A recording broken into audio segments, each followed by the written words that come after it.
Bueno, buenas tardes. Estamos en una de las primeras mesas redondas con mesa redonda. Y para nosotros esta mesa es uno de los momentazos del Congreso. Estamos, la verdad, que muy emocionados de poder contar con estos 5 autores en un congreso como este de medicina gráfica. Probablemente por ahora, si no les conocía, se les ha mencionado a todos varias veces ya durante el congreso, ya les conocéis, aunque estoy seguro que ya muchos les habéis leído. Ellos son de izquierda a derecha, que quizá interesa más que os presentéis vosotros y digáis una brevísima nota. Luego me la envías. Sí. Una brevísima nota. Isabel, venga. Ellos son de izquierda a derecha. Isabel Frank, Alicia en un mundo real. Y yo soy Zara Barroso y soy el creador de Don Barroso. Yo soy Cristina Durán, de Una Posibilidad. ¿Conocéis Una Posibilidad entre mil con la tapa blanca? El que vale ahora es este, ¿vale? Básicamente porque la editorial anterior cerró. Si compráis el blanco, se lo queda todo el distribuidor. Si compráis este, pues algo me llegará a mí para comer, para pasar el mes, ¿vale? O sea que la naranja, ¿vale? Yo soy María Hernández, del que no me muero, y ya está. Yo pasaba por aquí, no soy autor. Yo soy Miguel Gallardo, de María y yo. Bueno, te lo dejo de momento. Bueno, lo primero de todo, como hemos planteado esto, que era difícil, porque tener, bueno, tanto arte aquí sentado con nosotros, nos era muy difícil plantear cómo tomamos o cómo nos aprovechamos de tener a estos autores aquí. Entonces lo vamos a hacer de una forma que, bueno, que nos ha parecido a Alejandro y a mí que era a lo mejor lo más dinámico y lo más aprovechable. Va a haber una pregunta inicial y después simplemente colocados casi por áreas que a nosotros nos parecen de interés, después de que Alejandro os diga un poco su visión de la medicina gráfica, hemos colocado un montón de viñetas de vuestros 5 libros agrupadas por áreas que nos han parecido que se podían agrupar. Entonces vamos a ir leyendo las viñetas y al llegar al final de ese área vamos a hablar, sin más, ¿vale? No es un guión muy preparado, pero sí nos parecía interesante pues el encajar vuestros libros en el área que a nosotros nos interesa de la medicina gráfica, porque vuestros libros como cómics son fabulosos, sin medicina gráfica. Entonces nosotros queremos añadirle ese pequeño plus. Alejandro. Pues nada, lo hemos estado hablando incluso antes algunos. Realmente la medicina gráfica y sobre todo estas 5 obras, hay una cosa que a mí cuando yo las leía se me venían a la cabeza, y es que cuando vosotros las hacéis puede estar uno pensando, bueno, si esto lo está haciendo pensando a lo mejor un poco en uno mismo, de decir, mira, yo esto lo hago como una terapia, porque no deja de ser una cosa dura, experiencias que han sido en casi todos los casos han sido muy duras, y puede ser una cosa, digamos, de casi terapia particular. Luego también se puede ver a lo mejor como decir, mira, comparto mi experiencia con otras personas que pueden estar en esa situación y puedan pensar que, oye, pues no me encuentro tan solo. Y hay otro punto, el tercero, muy interesante, bajo mi punto de vista, porque es el que me toca, que es el del médico que sabe mucho en algunos casos, en otros no, de algunas patologías, pero no lo sabe desde el punto de vista del propio paciente. Entonces creo que esas son las 3 principales vías de aprovechamiento de todas estas obras. Entonces me gustaría que si dijerais un poco vosotros si teníais en mente alguno de estos puntos cuando hacíais la obra. Qué difícil. Bueno, en el caso de María y yo, la verdad es que fue una casualidad, porque María y yo era un cuaderno de viaje que yo hacía cuando salía de viaje con María, y era un cuaderno para que lo viera la familia, mis amigos y todo eso, hasta que el feedback que tuve de la gente a la que se lo envié encontré que entendían de alguna manera a María y que lo comprendían mucho más todo, así que decidimos sacarlo en libro. Y a partir de que lo saqué en libro me empecé a meter también en el mundo de la discapacidad, sobre todo discapacidad intelectual, y aparte de María y yo lo que hago es trabajar mucho en comunicación en la discapacidad intelectual, que antes lo comentaba con no sé quién, que ya allí utilizamos unas pautas que en realidad podrían valer para todo el mundo, que es pautas como, por ejemplo, lectura fácil, ¿no? Para que todo el mundo lo entienda. Y yo creo que todo el mundo debería tener ese tipo de pautas para entenderlo todo, ¿no? Pues a mí me han dicho muchas veces lo de la terapia. Si yo escribí los cuentos que dieron origen al que no como terapia, y no, terapia no. O sea, es, desde mi punto de vista, como yo lo que hago normalmente es escribir, pues cuando me puse enferma, lo que yo quería sobre todas las cosas era normalidad. Porque de repente cuando tienes cáncer, la vida te hace así, ¡fup! Y nada se parece a lo que era antes, o por lo menos a mí me pasó eso. Y la idea era, si yo escribo, pues ahora tengo estas historias, pues las voy a aprovechar y las voy a escribir. Y no sé, luego me ha tocado hablar con más médicos y tal, pues en general el resultado es misteriosamente amable, ¿no? Porque yo creo que este libro no es un libro especialmente simpático, ¿no? Pero los médicos ni el personal sanitario en general se han ofendido ni nada.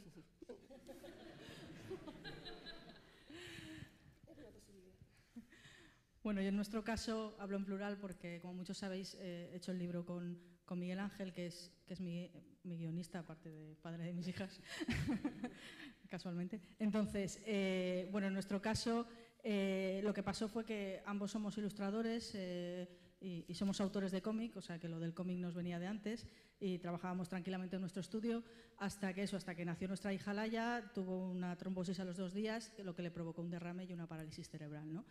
Entonces, ¿qué pasó? Que el segundo o tercer día, ya una cosa que pasó en el hospital, ya a Miguel le hizo pensar, en su mente de guionista, que esto podría ser una historia, ¿no? Lo que siempre me cuenta es que en aquel momento no me lo dijo porque yo lo hubiera matado. Claro, la niña en intensivos, ya que podíamos hacer un cómic. No. Entonces, en aquel momento él se cayó, se dedicó a lo que se tenía que dedicar, que era a cuidarnos. Y luego, al cabo ya de 4 años, cuando después del horrible pronóstico inicial, dentro de lo que cabe, pues la situación era un poco mejor de lo que nosotros esperábamos, sí que sobre todo los compañeros nos empezaban a decir, bueno, ¿por qué no contáis esta historia, ¿no? Ya que vosotros contáis historias y es vuestra forma de comunicaros, ¿por qué no lo contáis? Y entonces Miguel eso me confesó aquello que pensó y ya nos pusimos un poco manos a la obra. Entonces realmente la obra surgió de la necesidad de contar esa experiencia. También porque en ese momento la empezábamos a ver ya como una experiencia ascendente, ¿no? Positiva. Esto no quiere decir que obviamente hubiéramos preferido que no pasara. O sea, si yo pudiera volver atrás en el tiempo, preferiría que no pasara. Pero como ha pasado, pues vamos un poco a enfocarlo de la mejor manera posible. Entonces, fue una forma de decir, vale, como la niña dentro de lo que cabe va consiguiendo cosas, va consiguiendo cada pasito, la gente a nuestro alrededor se alegraba tanto que pensábamos que era una historia bonita. Entonces digo, bueno, que no se quede solo en el entorno familiar, ¿no? Que llegue a más gente. Y también era una forma de agradecer a todos los profesionales de la sanidad, quiero decir, el libro es una defensa de la sanidad pública a ultranza, que creo que tenemos que seguir defendiendo y luchando por ella, porque yo confiaba mucho en la sanidad pública. El hecho de decidir parir en un hospital público supuso que nuestra hija salvara su vida, que nos lo ha dicho más de un médico, que si hubiéramos parido en un privado pues no se estaría contando esto, sino otra historia bastante más oscura. Y bueno, entonces una defensa de la sanidad pública y un agradecimiento a todas esas personas que nos ayudaron, ¿no? Y también a los amigos y a la familia. Entonces, todo este agradecimiento, luego sí que cuando ya estuvo acabado y ya todo lo que ha traído el libro, sí que ha sido una terapia, pero ha sido algo como que ha venido a posteriori, ¿no? Y luego nos enteramos, porque de repente nos invitaron a un congreso, dijeron, os invitamos a un congreso de resiliencia. Entonces, hasta ese momento no sabíamos qué significaba esa palabra y bueno, ahora lo hemos aprendido, ¿no? Entonces se ve que el arte, como todos sabéis, es una de las mejores formas de hacer un proceso resiliente a partir de un hecho traumático, ¿no? Entonces, eso al final ha sido terapéutico, pero ha sido como un regalo posterior. Bueno, pues en mi caso ha sido también en parte, me identifico con lo que has contado, porque estoy en la necesidad de contar nuestra historia. Ha sido una parte de mi vida bastante dolorosa, pero en un principio parto como hijo que pierde a su padre. Fue la primera pérdida que tuve en mi vida, la primera persona que se fue, y entonces ante ese vacío yo como que tenía ganas de gritarle al mundo, este es mi padre, conocí a mi padre, quiero que recordéis a él, lo bueno que tenía él, las cosas que a él le gustaban.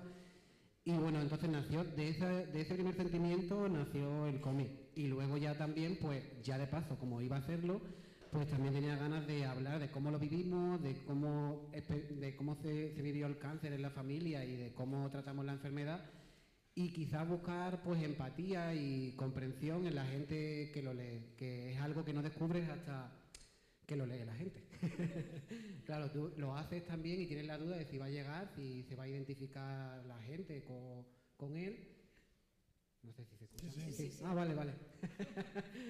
Y bueno, pues todo ese proceso era lo que motivó que hiciéramos esta obra. Y luego pues también, por otro lado, pues que fue un proceso de duelo artístico, digamos, porque para mí fue más llevadero rescatar de mi padre y de los recuerdos de mi padre lo más positivo y lo que más me aportaba para transformarlo que vivirlo desde la tristeza y desde la pena de haberle perdido, básicamente. Entonces, como que los motores principales que motivaron a que saliese este cómic fueron esos.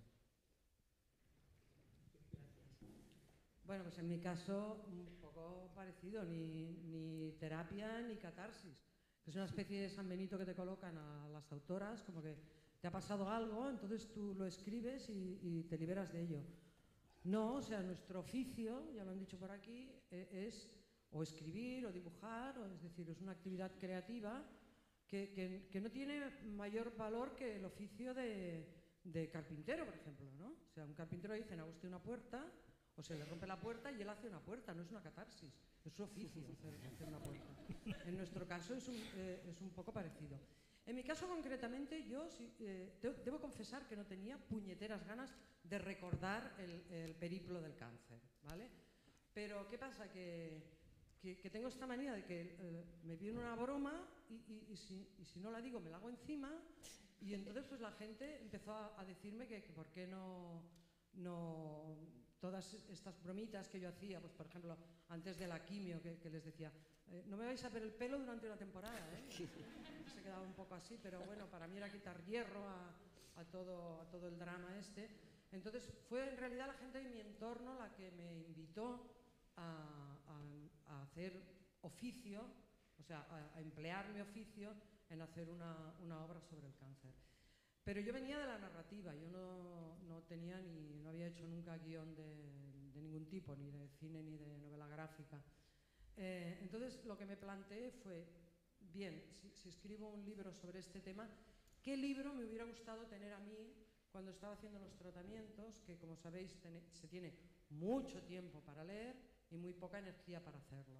Yo había entrado en el mundo de la novela gráfica con libros como Persepolis o Fan Home, que salían un poco de los cómics que había leído de adolescente y tal, y a partir de ahí contacté pues con una dibujante que supo leer muy bien ese discurso que yo tenía. Éramos las dos pipiolas, ella nunca había hecho una obra larga y yo nunca había hecho novela gráfica, y ahí hubo quizá un poco la suerte de las principiantes y la conexión, que bueno, de ahí salió Alicia en un mundo real. Muy bien. Bueno, veréis, este es, digamos, el primer apartado que hemos creado de viñetas que ahora vamos a ir viendo, que pertenece a los 5 obras. Esta es la que nos interesa muchísimo desde Medicina Gráfica, porque precisamente nos parece que las novelas gráficas nos sirven para aprender, porque los creadores de novelas gráficas nos están dando una visión de nosotros mismos que nosotros muchas veces no vemos. Vamos a ver viñetas que tratan sobre actitud y capacidad de comunicación de los profesionales sanitarios. ¿Queréis que nos demos un poco de vuelta para que no estéis con el cuello roto? Vamos a romper el cuello. Así. Bueno, la vamos a ir leyendo Alejandro y yo de forma alternativa. Empiezo yo, esta es de Alicia en un mundo real. Y una explicación, una muy clara. La médica soy yo. Esto es real. Uy, pues me va a costar. No, esto no se ve. Cristina, ¿tú la sabes de memoria? Cuéntala, Cristina, sí. Sí, este más o menos es que, a ver, la doctora que estaba en neonatos era muy maja, pero un día llegamos a la hora de la visita y estaba uno de guardia que no habíamos visto nunca y no levantó la cabeza en ningún momento. Y encima, justo en ese momento, la habían vuelto a ingresar en intensivos, iba con mascarilla, nos hizo ponernos mascarillas y nos empezó a hablar de los neutrófilos. Palabra que en aquel momento a mí me sonó horrorosa, ¿no? Luego llamé a mi primo, que es médico, y ya me tranquilizó. Pero vamos, sobre todo lo que queríamos reflejar aquí era eso, la actitud, porque entramos y nos dijo los neutrófilos bajos, poneros la mascarilla, no sé qué, así como hablando hacia abajo, y claro, la presentación del problema fue mucho peor que el problema en sí, ¿no? Era algo así como, qué pediatra tan raro, ni siquiera nos ha mirado, ¿no? Es la frase. Yo casi que preferiría que la fueran... ¿Las queréis leer vosotros? Nosotros encantados. Casi mejor. Al que le corresponde. Bueno, en mi caso es que en el cómic sale la médica buena y la médica mala, ¿eh? O sea, para compensar un poco, pero también fue real. Es decir, yo la primera persona que caí, que además fui por recomendación expresa por el prestigio que tenía, le habían dado la Creu de Sant Jordi, que no sé si sabéis que en Cataluña tener una Creu de Sant Jordi es como coronar un castell de 20 pisos.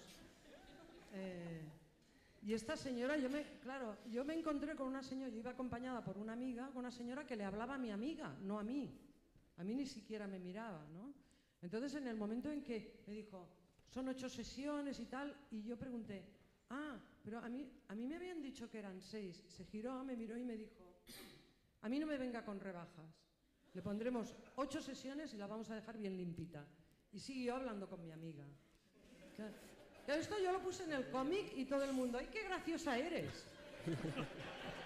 Pues no, la graciosa es la doctora, oiga, la graciosa es la doctora. Y comentarios del tipo, es que estoy angustiada, yo le dije, es que estoy angustiada, y me dijo, la angustia no es prioritaria.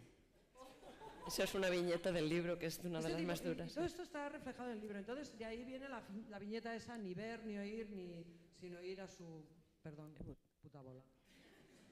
Esta es de María. Cuéntanoslo sin leerlo, cuéntanosla. Esto, bueno, Lupe, que soy un poco yo y otro poco no, pero está recién salida de quirófano con un colocón de morfina poderoso, y ahí, en esta viñeta exactamente no se ve, pero en la anterior o en la posterior le están bailando animalitos por delante, ¿no? Y además tiene las náuseas esas y de la vomitona de la morfina. No sé si le dan a todos, pero... Y entonces el cirujano escoge ese momento para informarla, ¿no? Y le dice, Lupe, todo estupendo, ha ido muy bien, pero hemos tardado mucho. O sea, no son las 3 como pensábamos, son las 5, porque tienes un arco supraorbital de no sé quién, y que tienes una rareza anatómica que te convierte en un monstruito, ¿no? Porque eso lo tienen muy pocos pacientes. Yo llevo muchos años queriendo encontrarme uno para hacer fotos y poder... Le venía bien para un paper que tenía o un congreso, no sé qué, ¿no? Y me dijo, nada, entonces he tenido que retirar todo el músculo para acceder a los ganglios y tal. Bueno, una cosa. Sí, no, pero me dijo además, ese músculo es un resto evolutivo de cuando las personas andábamos a 4 patas. Sí. Un amor. O sea, me explicó todo el rollo, que en otro momento a mí me gusta que me cuenten cosas, ¿no? De evolución y tal, pero en ese punto igual no era lo más... A mí me interesaba que me dijera, pues has salido bien y vete a tu casa o lo que sea. Pues no. Venga, pues vamos con la siguiente.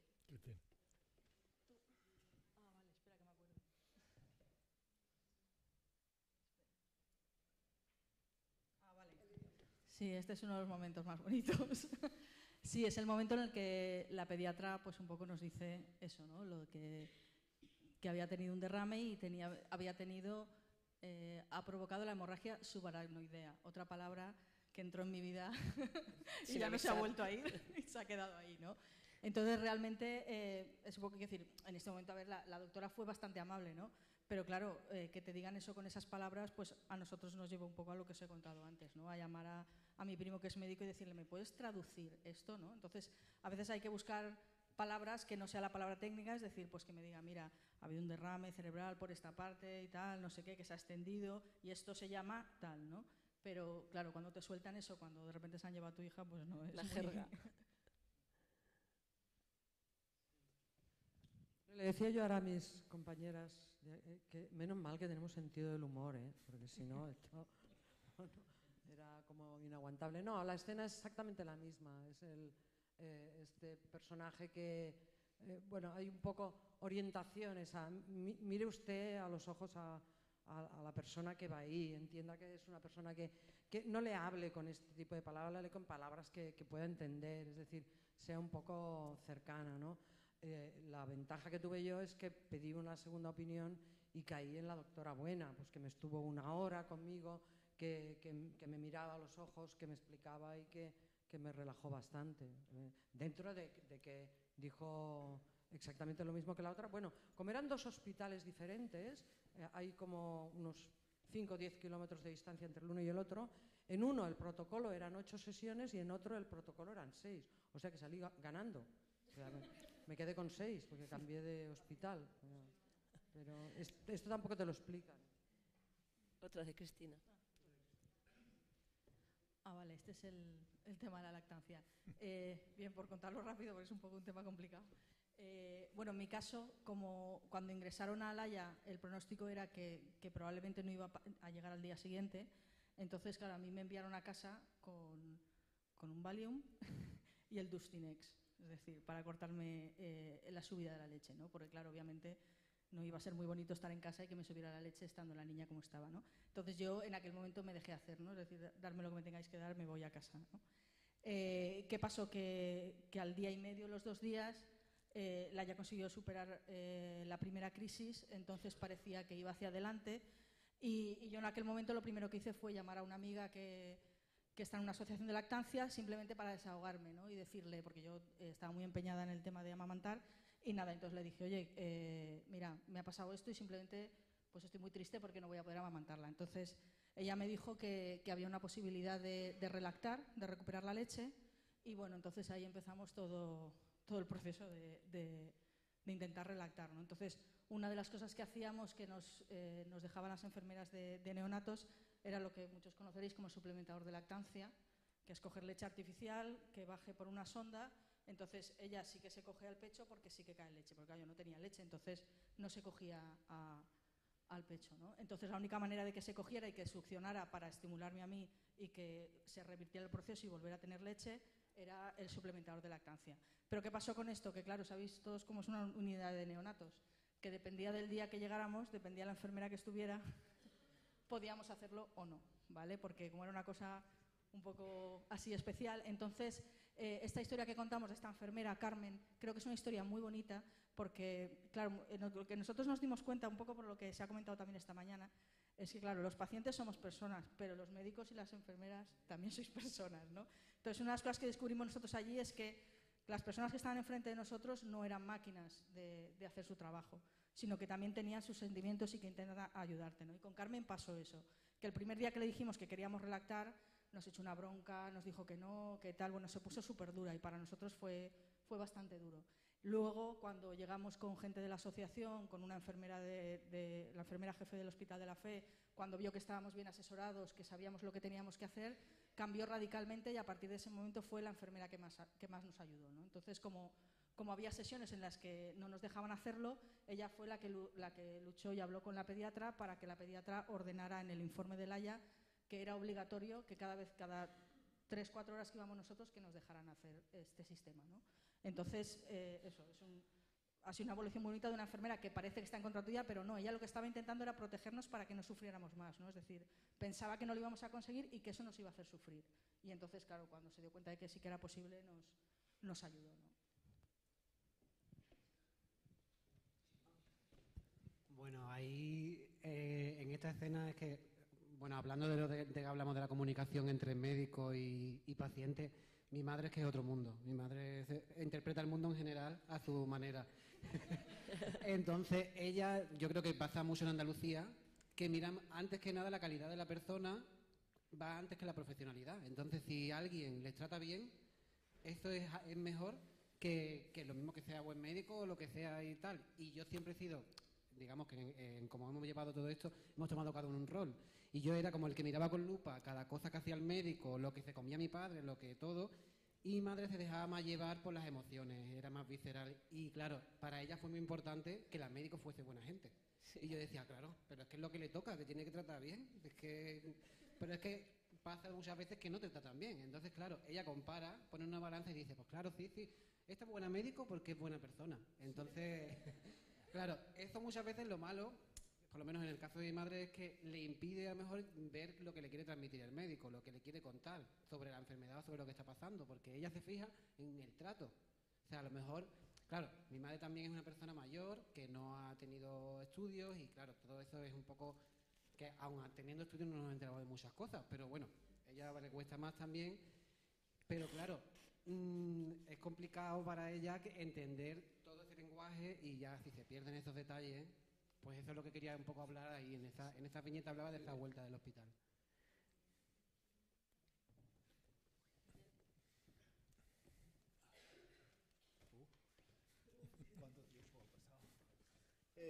Bueno, la cosa con María es que María tuvo el diagnóstico de autismo a los 8 años, que es realmente muy tarde. El diagnóstico de autismo normalmente se da a los 2 años, ¿no?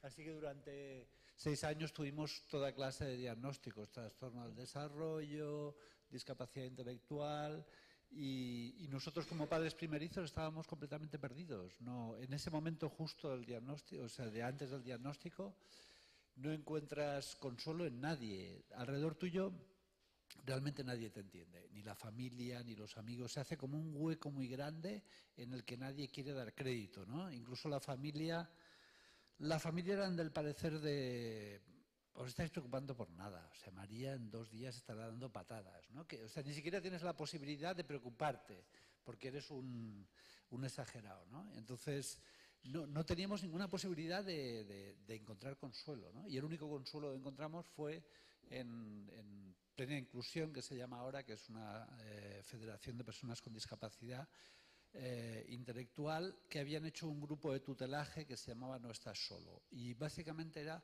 padres veteranos, padres nuevos, ¿no? De cualquier clase de discapacidad, o sea, de un montón de... Y ahí de pronto nos sentamos en una mesa con alguien que nos entendía. Ni los médicos, nadie nos entendía, en ningún sitio no nos entendían. Podían darnos toda clase de información, pero en ningún momento se ponían en nuestro lugar, ¿no? Te dejan solo y abandonado, no solo los profesionales, sino alrededor se hace un círculo, entonces no encuentras consuelo en ningún lado. A partir de aquellas reuniones, pues empezamos un poco a recuperarnos, ¿no? Y realmente, a partir de los 2 años, nosotros ya pensábamos que era autismo, y cuando nos dieron el diagnóstico de autismo no nos deprimimos, sino que nos alegramos. Fue como, es lo que decíamos, era lo que decíamos nosotros, ¿no?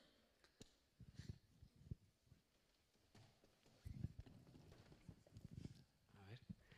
Bueno, ahí lo mismo que hablábamos antes, pero bueno, en el momento anterior de cuando la médico pues nos comentó que ahí había un buen trato, como habéis visto en la viñeta posterior.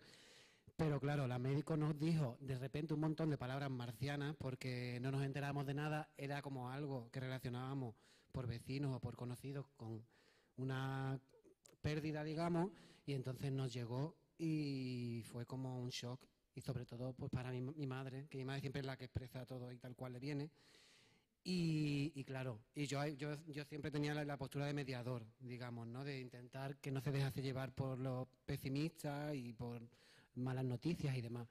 Pero ahí quizás pues sí que es verdad que quería resaltar también pues ese lenguaje médico que nos llega de repente y con el que no estamos familiarizados, y que de repente tienes que ponerte a investigar por tu cuenta y ver qué es lo que quiere decir.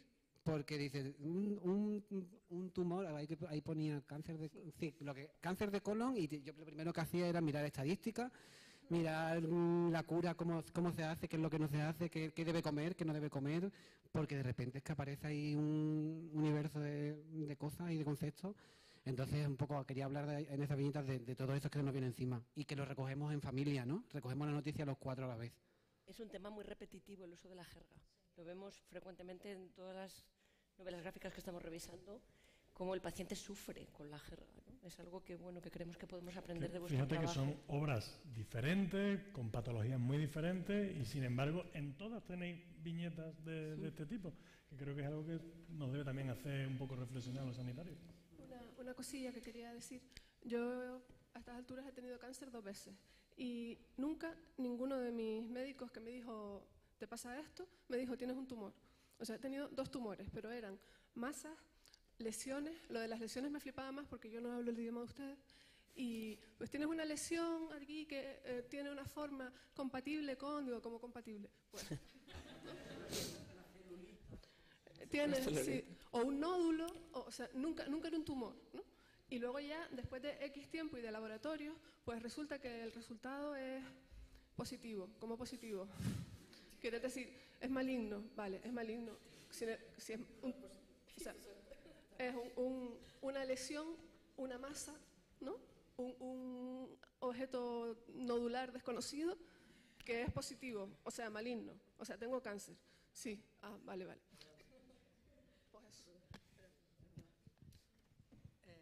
Eso en el caso del cáncer se traslada también a, bueno, lo hablábamos antes con una compañera sobre la construcción social del cáncer, se traslada también al lenguaje, o sea, la gente que se muere en televisión se muere de una larga enfermedad, nunca se mueren de cáncer. Una larga y dolorosa enfermedad contra la que han luchado mucho, ¿no? Que dice, bueno, ¿qué es ese no nombrar cuando si se muere de un accidente de coche o de avión suelen decirlo, ¿no?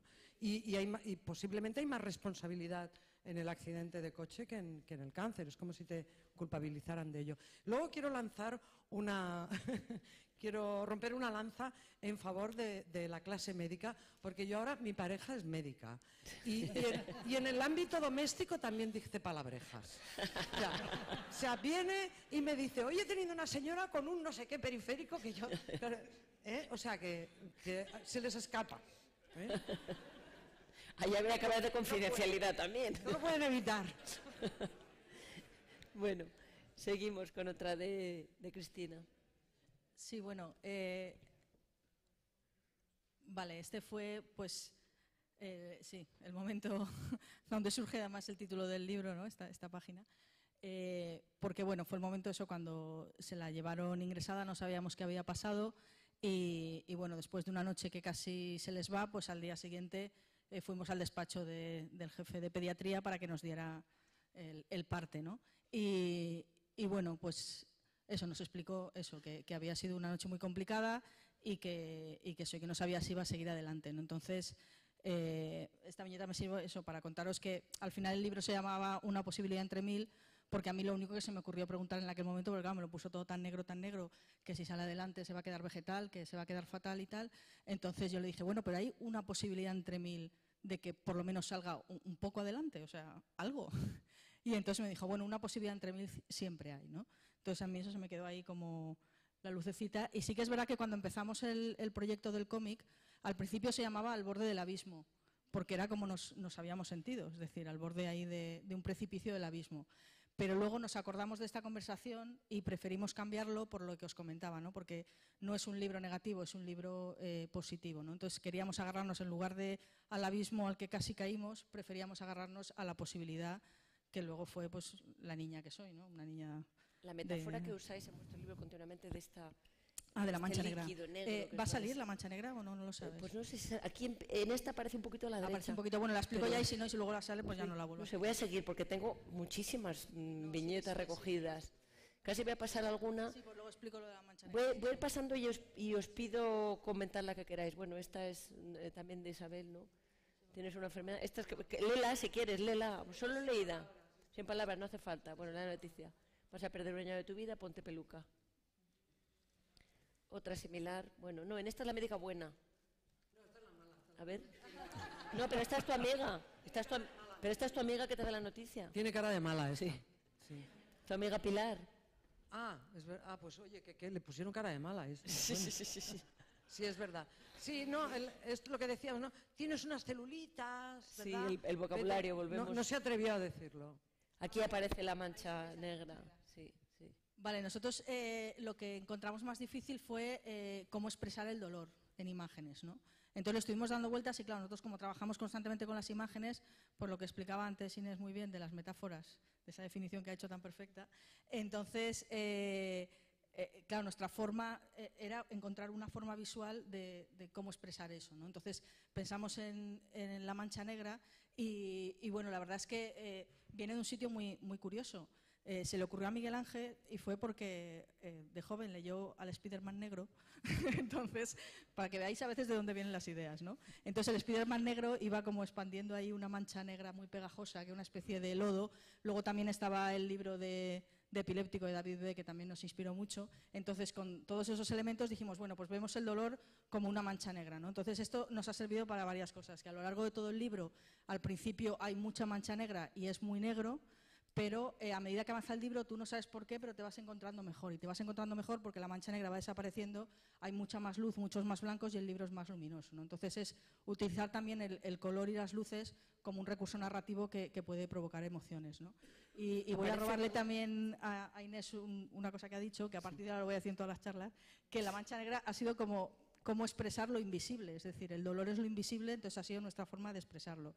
Y luego lo bonito ha sido que hemos descubierto que eso nos ha ayudado porque cuando le pones nombre a las cosas es un poco más fácil superarlas, ¿no? Entonces, ahora cada vez que Laia vuelve a tener crisis epilépticas o tiene un ingreso o tiene un episodio así doloroso que vuelve otra vez, ya decimos, bueno, ha vuelto la mancha negra, ¿no? Y a mí me ayuda, ¿no? Porque sé que la mancha negra acabas quitándotela encima otra vez, ¿no? No, es que me acabo de dar cuenta de que han usado el mismo color que Alicia, muy parecido, que es este verde, que era...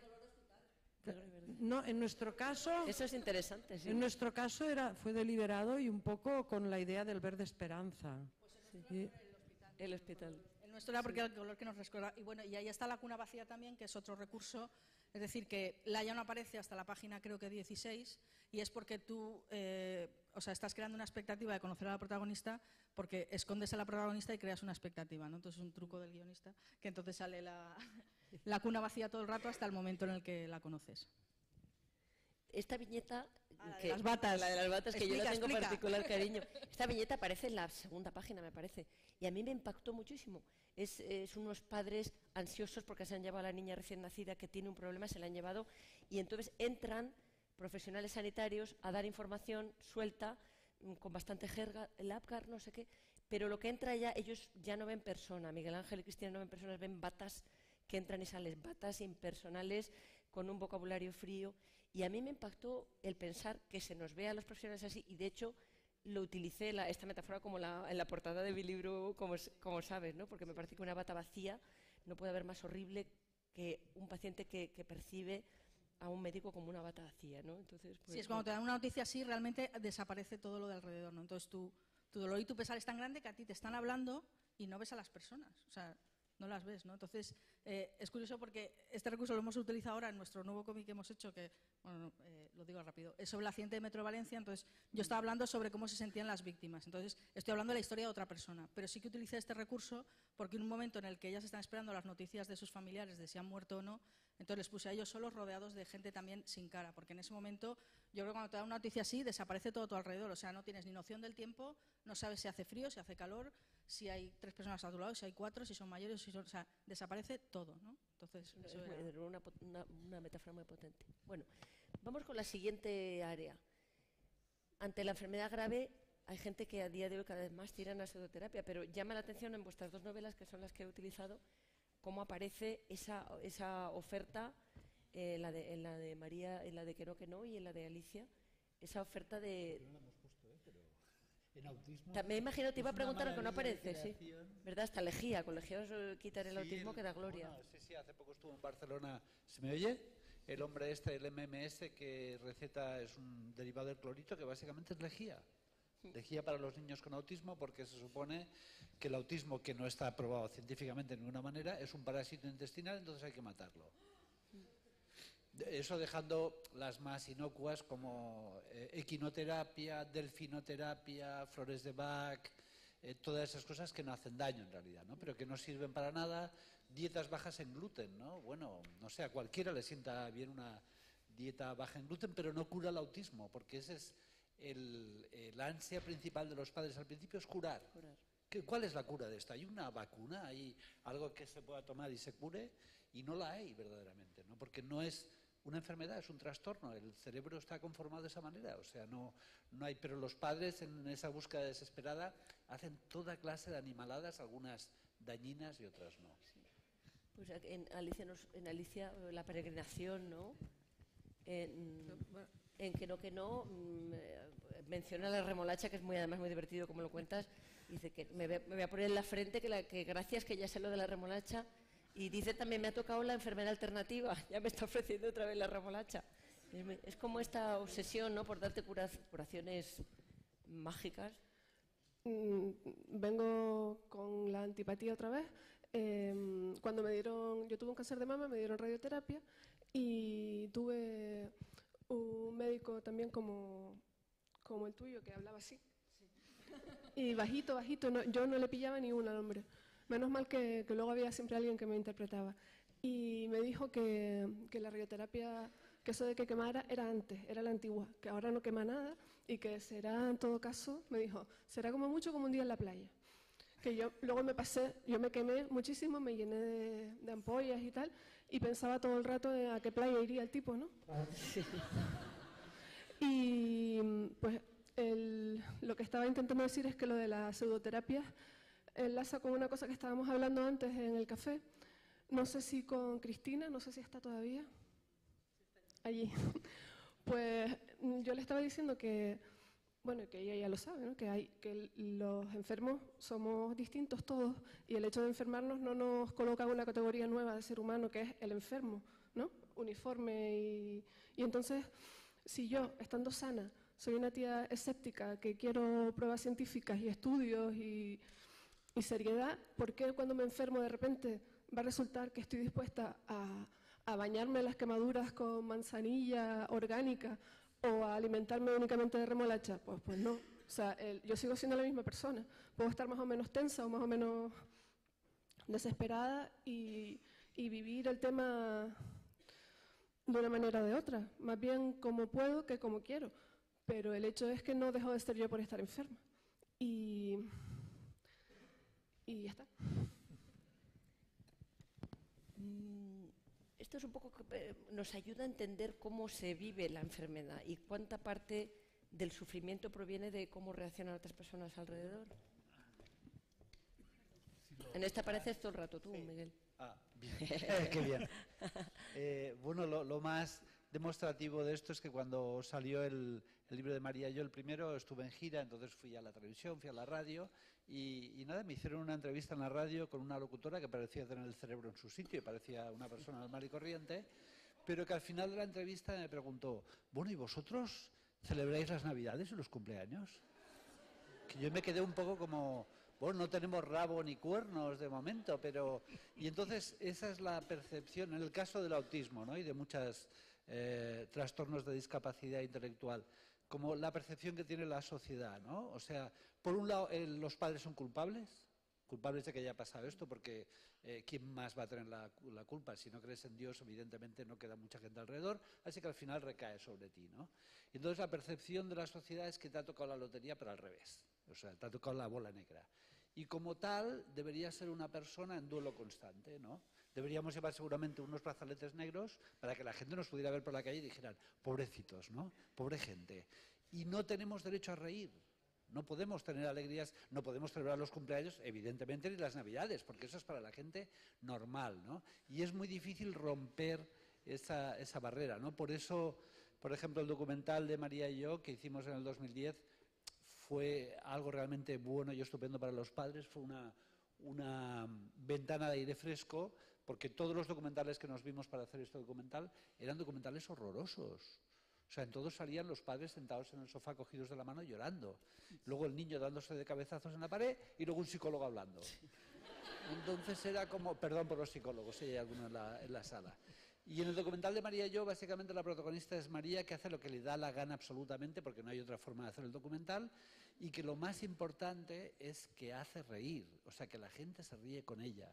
El único sentimiento que puedes sacar del otro tipo de documental es pena y compasión. La pena y la compasión no sirven absolutamente para nada.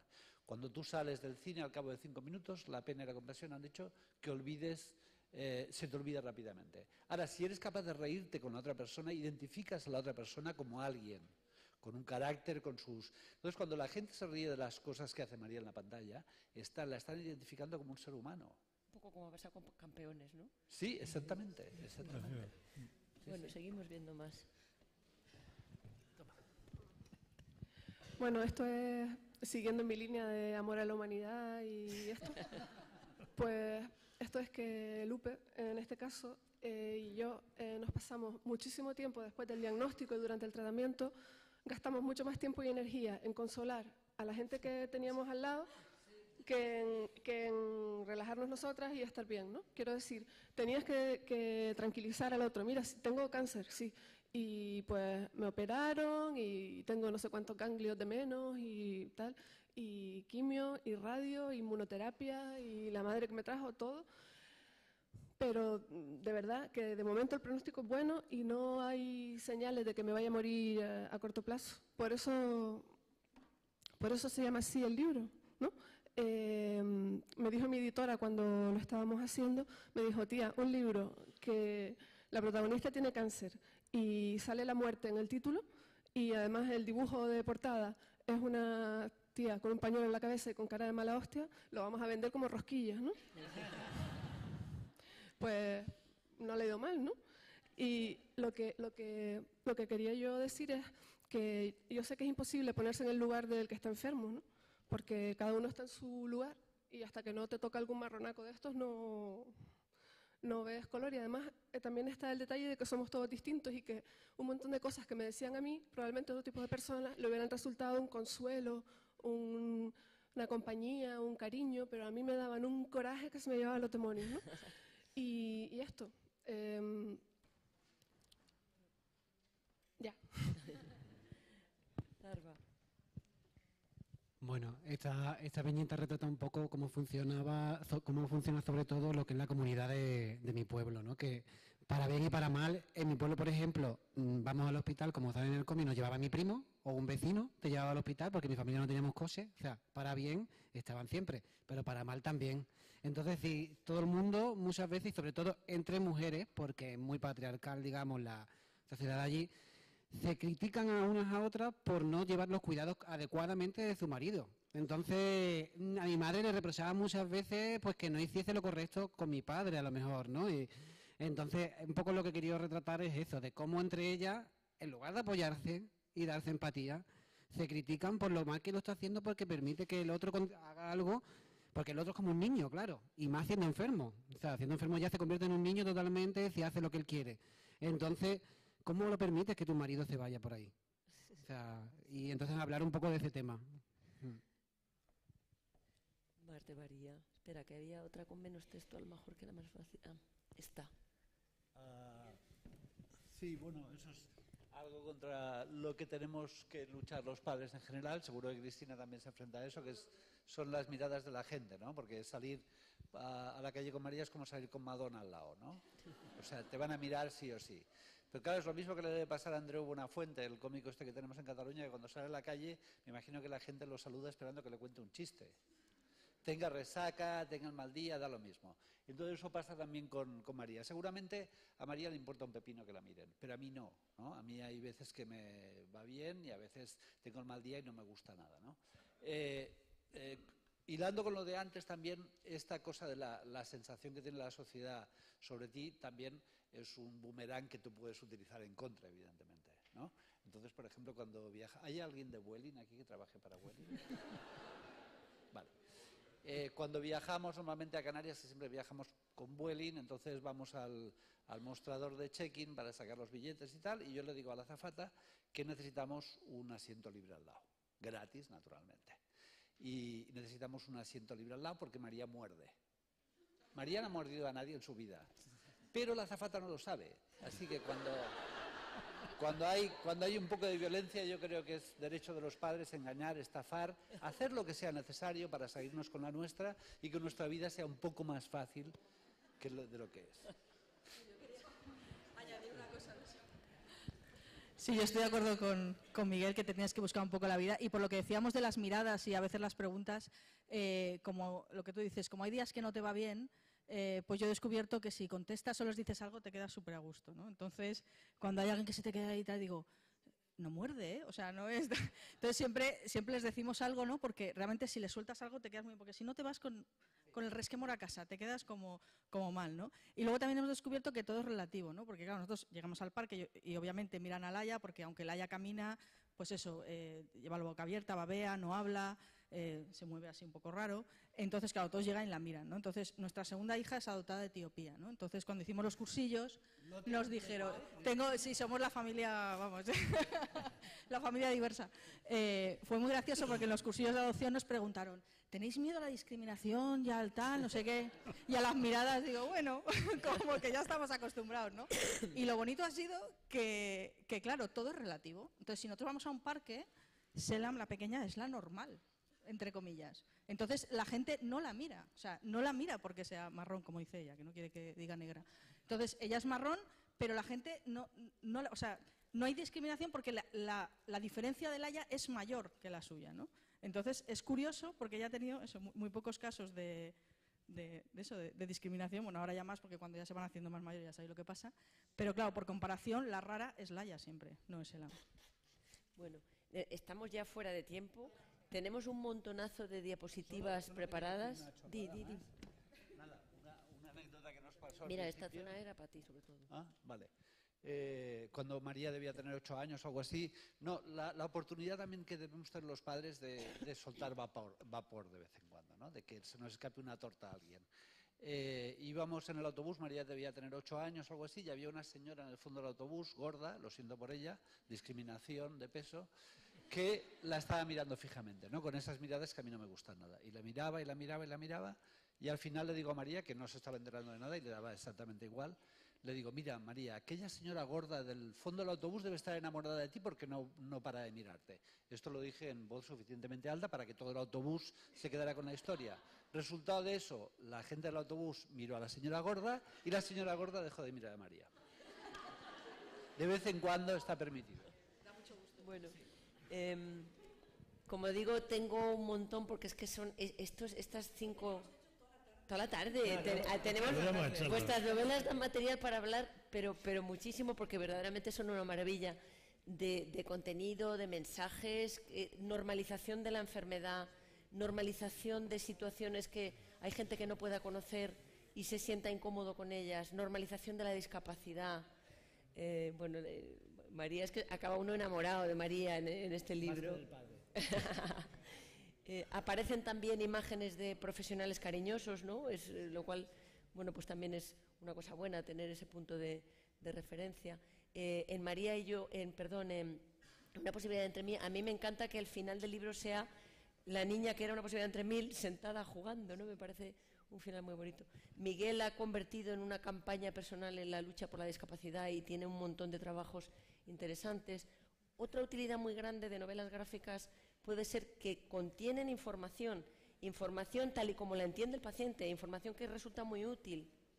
Sí, lo que decíamos al principio, que otra gente que está viviendo esa situación se puede encontrar y decir, pues mira... Bueno, de hecho, hace poco, y han sido varios los casos, que leyendo el libro de María y yo, porque hay una página en la que pone los trazos del autismo, ha habido gente que ha descubierto el diagnóstico de su hijo. Que dices, bueno, no es el sitio, me parece, pero bueno, bien hallado, ¿no? O sea, no es un sitio muy bueno, claro. Información. Sí, y luego lo que a mí me parece que reflejan todos vuestros libros, que es lo que del fondo ahí es vida, ¿no? Lo que contáis es vida. En casi todos aparecen otros personajes que os quieren o a los que queréis, ¿no? Que al final es lo que consiste. Perdona, Cristina, que te he cortado.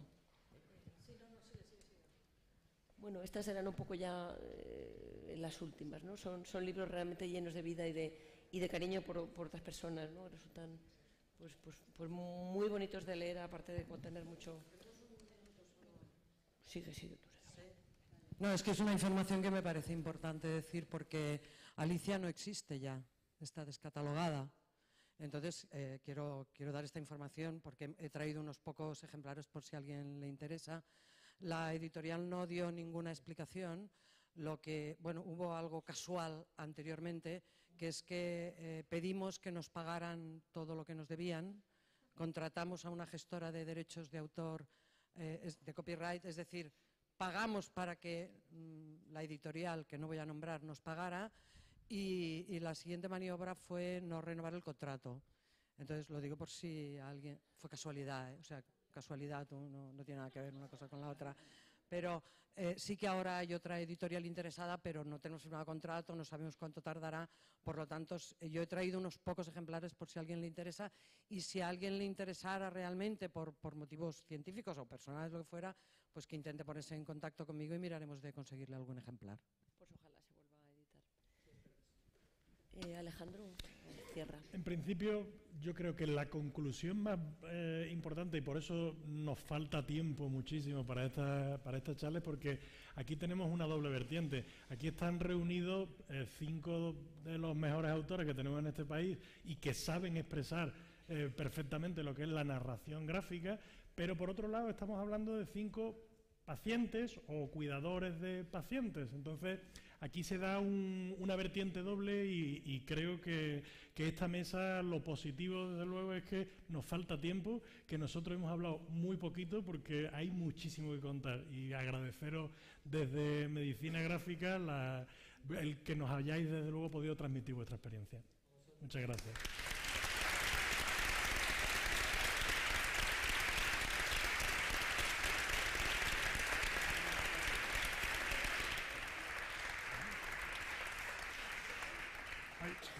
Bueno, vale ya de calentar los asientos. Vamos, vamos, vamos. Bueno, nos han cortado. Bueno, muy interesante esta rueda de prensa. He sido muy magnánimo, porque cómo iba a privar de estas experiencias tan interesantes.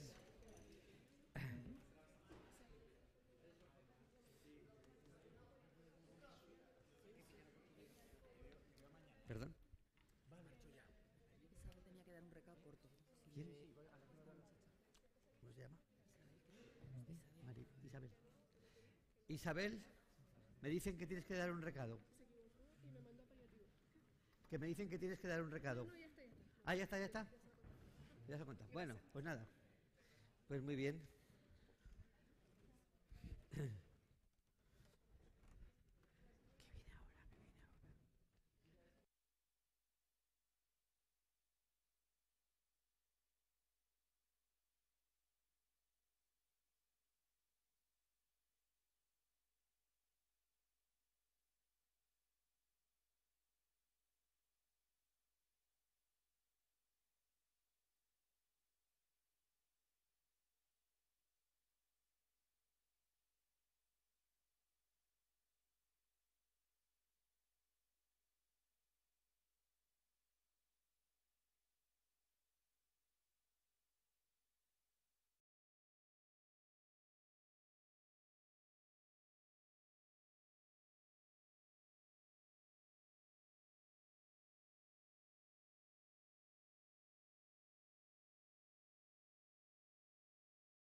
Creo que, como totalmente ajeno al mundo de la sanidad, pero sí usuario, lógicamente, aunque no demasiado, afortunadamente, creo que tenemos que estar orgullosos en este país de tener una de las sanidades públicas mejores del mundo.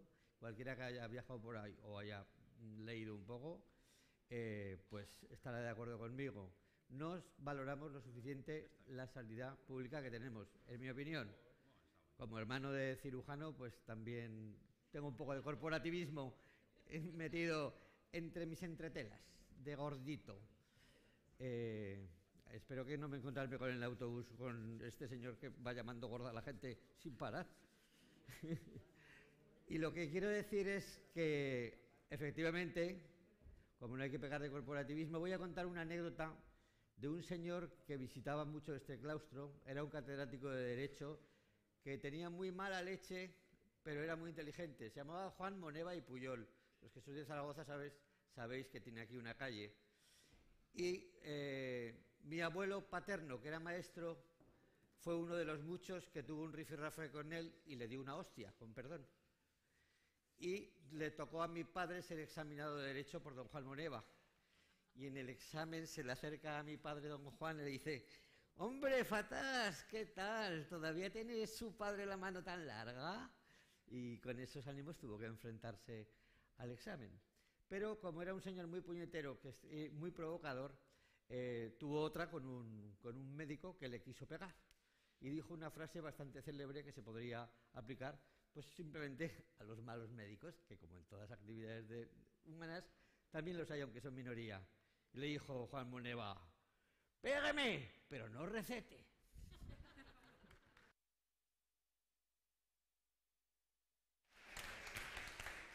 Espera un momentico que pondremos el...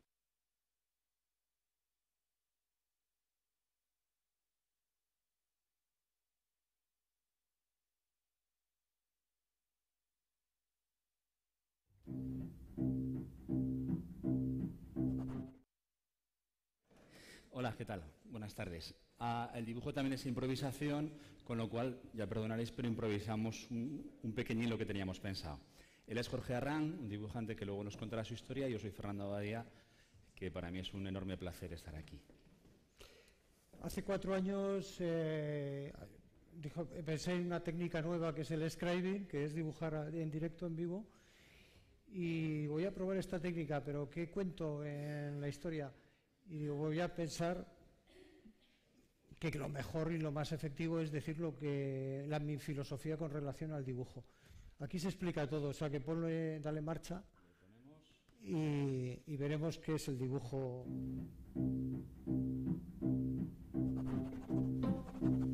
Pongámonos a dibujar y el mundo irá mejor.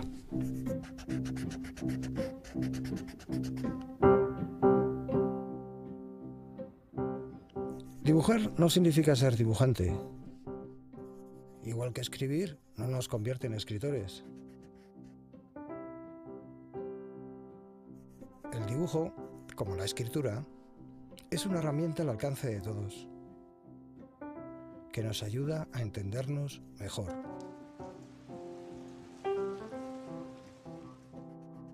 Tres argumentos respaldan esta afirmación. 1. Valor comunicativo. En el mundo existen cerca de 5.000 idiomas.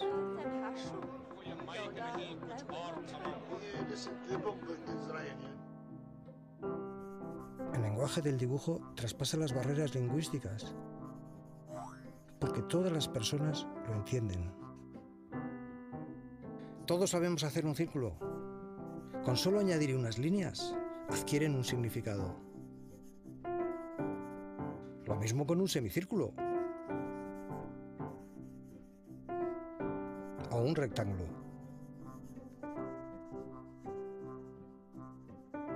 Todo puede estar en una línea.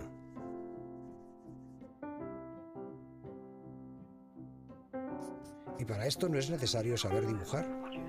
Basta con la intención de querer decir algo, porque lo esencial de un dibujo es que nos hable. 2. Valor pedagógico. Ya sabemos que el dibujo sirve para enseñar, pero ojo, también sirve para aprender. Aprendemos cuando somos capaces de convertir en imágenes ideas y conceptos. En el proceso educativo, aprender a dibujar debe estar al mismo nivel que aprender a leer, a escribir o a hablar. 3. Valor terapéutico. Cuando el enfermo acepta su situación, podrá colaborar activamente en su recuperación. Para ello debe recibir una explicación clara y cercana sobre el diagnóstico y su tratamiento. El dibujo lo facilitará enormemente. Asimismo, estimular al enfermo para que dibuje y registre en un cuaderno sus vivencias podrá reducir los niveles de ansiedad e incluso el dolor ante su enfermedad. Llevar a cabo talleres de dibujo en un hospital o una institución penitenciaria ayudará a descargar emociones y liberar tensiones. En resumen, si sumamos los tres valores, el valor comunicativo, el pedagógico y el terapéutico, y asumimos que dibujar sin ser dibujante es posible, pongámonos a dibujar y el mundo irá mejor.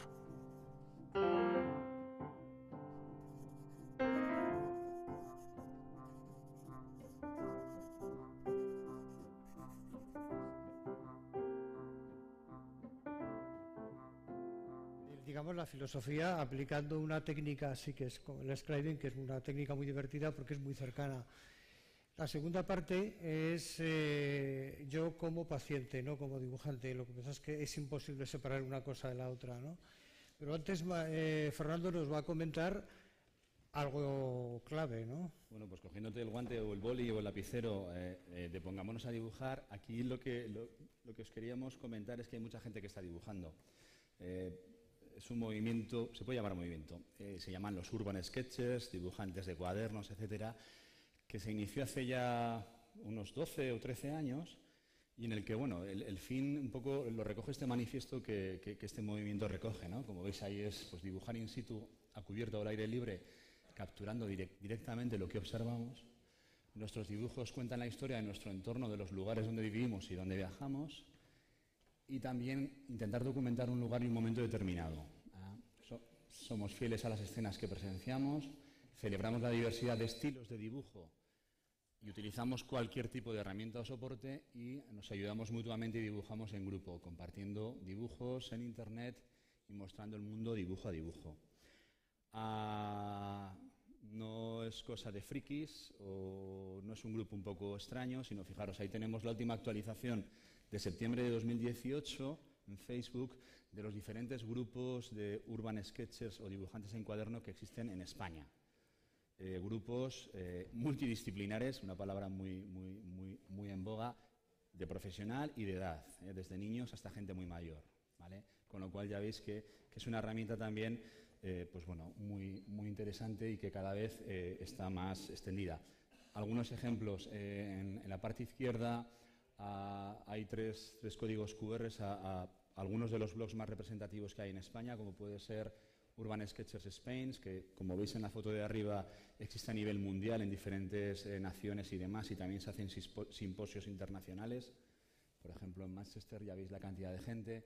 Otro blog interesante, es un blog comunitario donde la gente, diferentes autores suben sus dibujos, es Ladrones de Cuadernos, y el último lugar, pero para nosotros que somos de Zaragoza, y en primer lugar está el blog de Vuelta con el Cuaderno, que es un movimiento, una asociación que desde hace muchos años lleva haciendo estas iniciativas.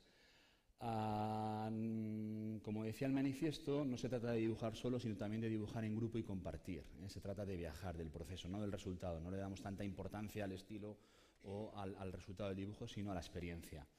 Y paralelo a eso, pues bueno, también hay diferentes iniciativas a nivel mundial, como es el Sketch Crawl, que es un maratón de un día en el que la gente se junta a dibujar y está todo el día dibujando, ¿vale? Con lo cual, pues bueno, ya veis que también hacemos fricadas. O Inktober, que es durante el mes de octubre todos los días se hace un dibujo a tinta y luego la gente lo comparte y lo pone a disposición del mundo. Otra iniciativa que se lleva a cabo un poco para fomentar esta unión es Garabatember, se hace en noviembre, si no recuerdo mal, que son 30 garabatos sobre los que partir y empezar a dibujar, ¿de acuerdo? Y unido a esto, aunque antes he estado hablando con una compañera de Málaga que habían hecho... Ahí te veo, sí. ¿Vale? Bueno, pues cada vez se están haciendo más certámenes, más encuentros, más cursos para que la gente que quiera dibujar, aprender o compartir, pues bueno, cada vez se están celebrando en España más reuniones de este tipo. En Zaragoza, Clara Marta, que no ha podido estar con nosotros, bueno, pues el alma mater de Vuelta con el Cuaderno, hace un curso de verano agrupado por temática con dos objetivos. Primero, pues bueno, traer a gente, tú estuviste en uno de ellos, ¿vale? Sobre temáticas para que nos cuenten su historia, su estilo, y también para descubrir a todos los visitantes que vienen Aragón, o sea, nos vamos moviendo por diferentes ciudades, perdón, de Aragón o poblaciones. Y la última, que fue el mes pasado, Cuaderno Fest, Pues lo mismo, intentar dar valor al cuaderno. Quería enseñaros un poco la imagen que se enseñó, que es como una especie de búho, porque a través del cuaderno nos fijamos, miramos, ¿eh? Es un poco como un momento de gimnasia de libertad. Paramos, reflexionamos y vemos. Voy un poco rápido porque no quiero me interesa mucho Jorge. ¿Qué dibuja esta gente? Bueno, pues tenemos de todo. Hay gente que dibuja, hay mucho arquitecto, con lo cual le interesa mucho la visión de la arquitectura, del paisaje. Hay gente también que dibuja comida, gastronomía. Hay gente que su temática principal es pues, los barcos y maquinaria. Hay gente que dibuja bares, es decir, va descubriendo un mundo nuevo de los bares de su ciudad, intenta captar el entorno y luego lo muestra a los demás. Hay gente como Santiago Ríos, que también es de aquí, de Zaragoza, que dibuja conciertos, conciertos de jazz, conciertos de música clásica, con lo cual, y hay gente que dibuja coches, con lo cual ya veis que hay una variedad tremenda, tanto de temas como de estilos, y esto es la riqueza que también genera este tipo de movimiento, que aprendes mucho de muchas cosas. Y también hay gente que se dedica a dibujar en tranvía, en lo cotidiano, ¿vale? Como es el caso de Inmaculada Martín, que también, bueno, pues es de aquí, de Zaragoza. Y hay gente, y con esto yo acabo ya y le doy paso a Jorge, que también dibujamos cuando vamos a los hospitales, como bien habéis visto, o a los centros de salud, como algunos ejemplos que habéis visto en la exposición, pero en el caso de Jorge, pues también cuando estuvo hospitalizado, intenta un poco mostrar su vivencia y un poco lo que nos ha explicado en el scribing anterior. Yo me callo aquí y te cedo a ti el turno para que nos cuentes tu experiencia. En resumen, todo lo que ha dicho Fernando es lo importante que es el dibujo como valor para todo, sirve para todo. Y ha cogido el tema de los Urban Sketchers porque tiene una particularidad, que los Urban Sketchers trabajan en la calle, en directo, en vivo, sin bocetar y a bote pronto. Tienen esa gracieta de atreverse a lanzarse a la piscina, ¿verdad? Hay miles de dibujantes que trabajan en su estudio o elaboran las ideas fuera, pero luego trabajan con detenimiento en la intimidad de su taller. El sketcher, por lo general, es un tipo que va por la calle y se pone a dibujar en cualquier lado y se pone delante de ti, te dibuja la cara sin que te pida permiso. Es una cosa como muy desenfrenada, pero muy interesante porque es muy fresco, ¿verdad? Mi experiencia, ahora ya no como dibujante, sino como paciente hospitalario, está reflejada en un cuadernito que es un Moleskine. Este Moleskine, bueno, el Moleskine es un cuaderno de estos chiquitines que se abren así en abanico. Me sirvió especialmente con ese espíritu de Urban Sketcher, es decir, dibujar en directo sin hacer planteamientos previos. Es un claro ejemplo de Urban Sketcher, pero sobre todo es los valores que tiene el dibujo en el caso concreto, terapéutico, de alguien que está en una cama, en teoría muerto de miedo. Dale al... ¿Es este? ¿A la derecha? Sí. Vale. Yo había tenido una angina de pecho, pero aquello fue fatal y al cabo de muy pocos meses yo cada vez me encontraba peor. Me dijeron que tenían que abrirme a saco y hacer un doble bypass, ¿no? Entonces, la primera momento es que yo llego allí, en julio de 2011, estoy en la habitación, ya empiezo a dibujar en la cama, o sea, es como, este es mi escenario, ¿no? Al primer día ya empiezo a pasar pruebas, las pruebas básicas, ¿no? Antes de una operación importante, ¿no? La página de la izquierda y la página derecha, obviamente no son dibujos hechos en directo, me están sometiendo a esa prueba y yo no puedo dibujar. Luego empiezas a dibujar con la mente, importante. Empiezas a utilizar la memoria visual y la retención de imágenes. ¿Qué consigues con eso? Que cuando te están haciendo esa prueba, que es muy desagradable porque hacía un frío que pelaba y todo era me tuvieron mucho tiempo esperando, pero yo iba dibujando ya con la cabeza y es una manera de ir paliando las molestias. Viene una médico joven y tal y le da por explicarme todo lo que me van a hacer, que es un doble bypass, es decir, hay una obstrucción y entonces van a hacer, pues, como bueno, ya sabéis lo que es un doble bypass, ¿no? Pero me lo explica con todo tipo de detalle, cosa que no es normal. No es normal.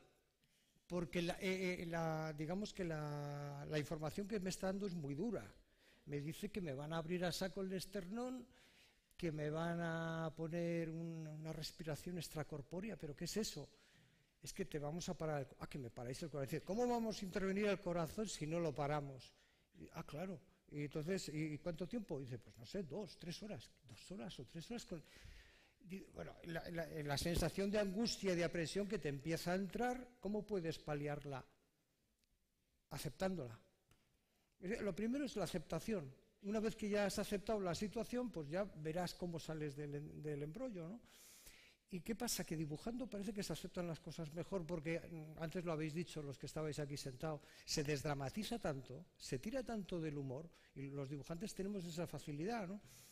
Pues entonces parece que la presión es menor, ¿no? Sigo dibujando en la habitación, la ventana, lo que se ve es el Hospital Ramón y Cajal. Te pones a dibujar el techo. Claro, es que hay un factor tiempo y hay un factor angustia. El tiempo es que el tiempo va muy lento y la angustia es, joder, mañana lo que me van a hacer. Y no te digo pasado y tal, ¿no? Entonces hay que combatir eso con, digamos, paliar esos efectos negativos, ¿no? Y resulta que el cuaderno y el dibujo, sin yo darme cuenta, porque nunca había pasado por una experiencia similar, me hacían que el tiempo fuera más rápido. Y encontraba entretenimiento en toda la parafernalia de cacharritos que tenía, que no sé para qué servían, pero era una experiencia singular y una experiencia única. Digo, puedo plasmarla aquí en el cuaderno. Seguimos con las pruebas previas, ¿no? El ecodoppler, no sé qué, hasta que incluso me ponen que yo no sabía ni lo que era. Yo no sabía lo que era. Y entra un auxiliar de enfermería con una botella así, me la mete directamente por el culo y digo, ¿pero qué haces? ¿Qué haces? Dice, tú relájate, pero ¿cómo me voy a relajar yo con eso, con ese cacharro? Y dice, que yo ya he visto muchos culos, me decía, digo, pero si no es eso lo que me preocupa, digo, ¿esto para qué es y tal?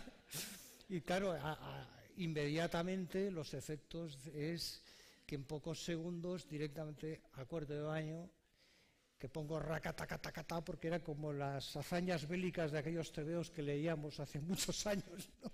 Racatacatá, la ametralladora, ¿no? Y llega la hora, bueno, el día anterior, la noche anterior, que dices, menudo situación de estrés, cómo me duermo yo, tal, no sé qué, pues dibujando todo lo que me iba pasando, reflexionando sobre ello, pero sin darle demasiadas vueltas, no complicándome mentalmente la cabeza, simplemente utilizando esa necesidad instintiva que tenemos los dibujantes de estar todo el día dándole al lápiz, ¿no? Pero le encontraba su gracia, ¿no? Y claro, el proceso era un baño permanente de betadine hasta que ya me llevan a primera hora al este y ya la visión ya no es vertical, ahora ya estamos echados y voy a estar así muchos días, con lo cual solo voy a ver los techos de los pasillos, el techo del ascensor, empicado el celador y tal, ¿no? Y es cuando dejo la verticalidad. Claro, ya empiezo a dibujar con la mente. Yo cuando iba en esa camilla, yo me iba fijando en la tabla de ajedrez que veía en el techo, cómo iba discurriendo y tal. Y digo, esto lo tengo que dibujar después, cuando llegue a la habitación, si es que salgo de la operación, claro. Y llega el momento, son las 9 de la mañana, rodeado de muchísimos médicos, todos hablando, se va la imagen, se va yendo. Yo recuerdo esto, claro que lo recuerdo, pero llega un momento en que ya no recuerdas nada, pero el paso previo de la anestesia, ves cómo llega, y dice yo, y de repente, ¡pum!, ya está terminado, ya me han operado, han pasado 7, 8 horas. Está mi mujer y mi hijo y tal, y yo lo que veo es, abajo a la izquierda, veo eso, que no sé ni lo que es. Pinchos. Entonces digo, ¿cómo me verá mi mujer y mi hijo en este momento? Yo me imaginaba lo de la derecha.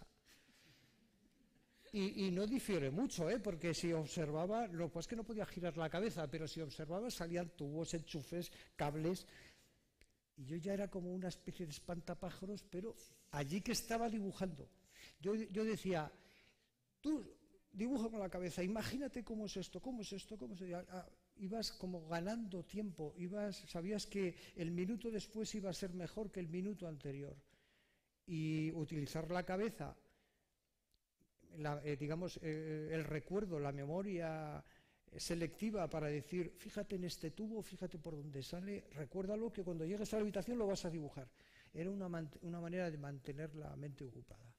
Teniendo la mente ocupada, no dejes que entre la paranoia, ni te asustas, y encima dices, estoy haciendo lo que mejor se me da, que es dibujar.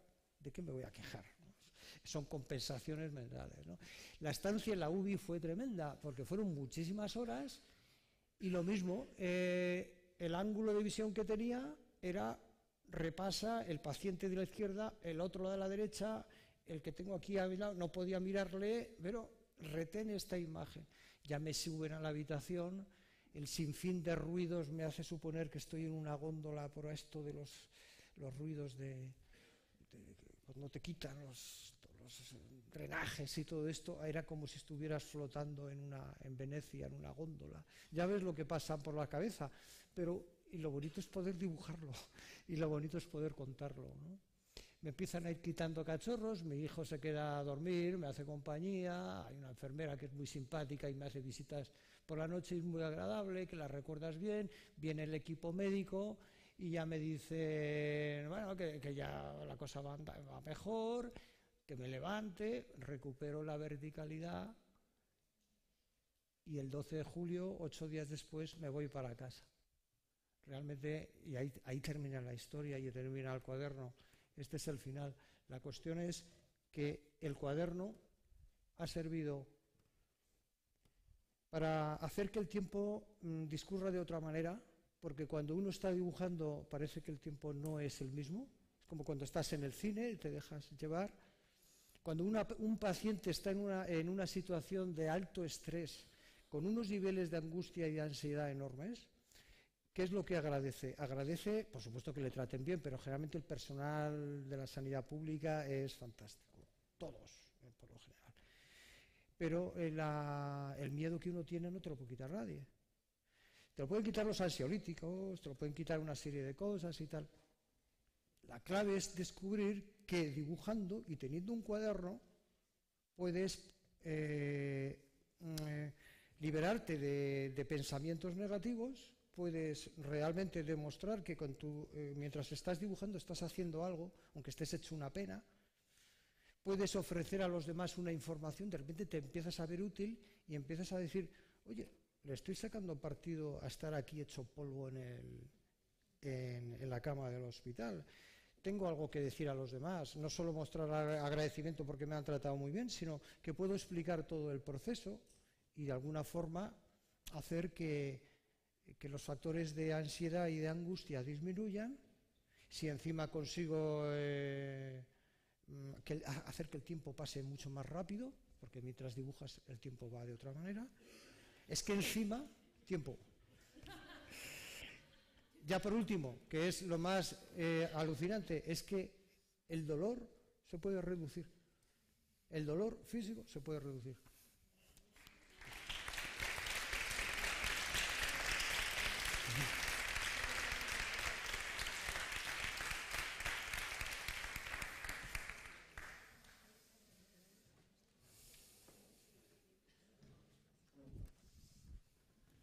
Aparte, espero que hacer por ahí.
Bueno, muy buenas tardes. Yo soy María Escudero, soy la presidenta de la Fundación Menudos Corazones, que es una fundación en favor de los niños que tienen cardiopatías congénitas. Y esta tarde junto con Javier Marín, que él es el ilustrador, pero no tenemos diapositiva de él, pero vais a disfrutar de su presencia. La Fundación Menudos Corazones desde hace más de 10 años empezó a hacer materiales, cómics, para los chavales que tienen cardiopatías congénitas, y la idea desde el principio era que fueran los propios niños, los propios adolescentes, los que en grupo elaboraran los argumentos de estos cómics. Esa misma filosofía es la que hemos tenido a la hora de realizar esta guía, que es la que os voy a presentar hoy. Esta es una guía, agenda, diario, que hizo un grupo de jóvenes. Perdonad, no sé pasarlo.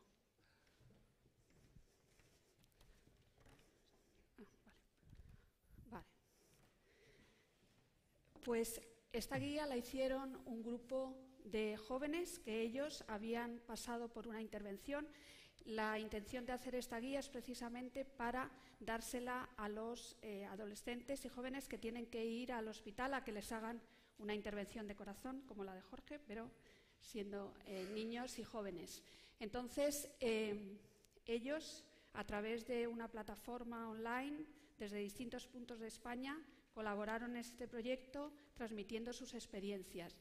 Y de esta forma, estos jóvenes se convirtieron en los actores de esta guía que traspasaron a los demás su punto de vista, de ahí esas gafas en las que nos muestran su punto de vista y sus opiniones, sus comentarios, sus ideas. Y de esta forma no solamente informaban al resto de los jóvenes que recibían la guía, sino que además les acompañaban. Pensamos que esta es la gran aportación de las ilustraciones, que conseguían hacer que los jóvenes que se llevaban esta guía con ellos se sintieran acompañados por todo otro grupo de 10 jóvenes que habían pasado por una situación similar y convertían a este nuevo lector en un personaje de esta propia agenda, que además este personaje pasaba a ser el centro y pasaba a ser el centro en su propia recuperación, un poco lo que ha dicho Jorge. ¿La información para qué ha servido? Por la experiencia que nos han transmitido los que han llevado la guía, para acabar con todos esos enemigos que estos jóvenes se encuentran en el hospital, como puede ser el aislamiento, el aburrimiento, la frustración, el dolor y sobre todo el miedo. Porque esta guía les permite visualizar a esos posibles enemigos y no solamente visualizarlos, sino desenmascararles, y además les dan herramientas para enfrentarse a ellos, como por ejemplo el miedo, que lo veis ahí arriba, y que se puede trocear. Y cuando troceamos el miedo y entendemos en qué consiste ese miedo, es muchísimo más fácil poder superarlo. Además, esta guía lo que da a los jóvenes es un espacio para que ellos mismos construyan su propia realidad. Aquí están las cosas mezcladas, pero si veis la guía hay muchos espacios libres para que ellos puedan, de distintas maneras que los jóvenes que la han hecho les han aportado, contribuir a hacer de la guía una herramienta única para ellos mismos. Y de esa manera los jóvenes se convierten en los artistas de su propia recuperación. Hemos incluido aquí algunos de los testimonios que jóvenes que han utilizado ya la guía, es como digamos el feedback, nos han transmitido. Dicen, es como un juego en el que tú también eres el protagonista. Es realista porque las cosas no son de color de rosa. Hay dolor y ayuda a decir lo que realmente quiero decir. Por ejemplo, no me apetece que venga nadie a verme, pero que a veces te sientes obligada. Pero además es que esta guía no solamente ha ayudado a los adolescentes y jóvenes que la han utilizado, sino que además, como nos dice uno de ellos, esta guía es buena porque también ayuda a los padres a entenderte. Y ahora Javier os va a contar su experiencia en la realización de la guía, porque esta guía ha sido realmente una cosa colaborativa. Gracias. Bueno, pues yo comparezco el último como dibujante o autor, pero en realidad yo ilustro poco. En realidad hace 20 años, casi, entre 15 y 20 años que trabajo con Menudos Corazones. He hecho algo de ilustración antes y ahora prácticamente ilustro solo para ellos. Bueno, hago muchas cosas más, entre otras, ahora contaré. Pero bueno, no sé si tengo que pasar.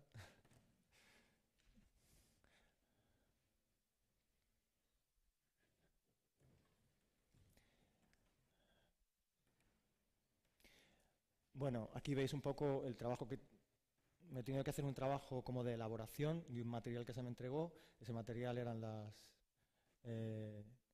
lo que habían escrito los muchachos, lo que habían puesto en común entre sí, y yo era una especie de canal entre ellos y otros pacientes que iban a recibir esta guía y la iban a usar, pues como nos ha contado Jorge, pues para un poco sobreponerse a la experiencia de estar en un hospital y ir a ser intervenido, ¿no? Y bueno, ahí veis una escena que se me ocurrió a propósito de un diccionario de términos médicos que se anima a los muchachos a elaborar en la guía. Entonces dibujé a uno de los chicos, a Javi, hablando con el médico en una escena en la que yo traté de ponerlos como en una entrevista de tú a tú, ¿no? Porque, ya como soy el último que habla, voy a hacer una especie de balance de lo que unos y otros hemos hablado aquí. Yo como dibujante o como artista diré lo mismo que ha dicho un compañero mío ilustrador, que comparecemos en realidad como pacientes. Entonces, a propósito de esta escena, hablaré también como Jorge del humor y cómo el humor sirve para sobreponerse a algo como que nos viene dado y que tenemos que manejar, ¿no? Es como una estrategia para recuperar un poder que no tenemos. Porque aquí en estas jornadas se ha hablado como de integrar dos mundos que están como separados y que no sabemos por qué están separados. ¿Por qué está separado el mundo del arte del mundo de la ciencia? En algún momento el artista o el hombre corriente, aquello que los políticos llaman gente, cuando hablan los políticos dicen, la gente, como decía Susana Díaz en Andalucía hace poco, vamos a ganar estas elecciones porque la gente nos va a votar. Y dices, ¿y tú vas a votar o no eres gente? ¿No? Entonces, ¿por qué está separada la experiencia y el ejercicio de la medicina de la gente, de los pacientes? Tú has hablado, por ejemplo, has dicho una cosa antes que he apuntado porque me ha parecido entre preciosa y aterradora, y voy a buscarla. Estamos en el mundo de la eminencia, has dicho. Ah, evidencia. Dios mío, pues entonces te pido disculpas y como que me relajo, ¿no? Vale.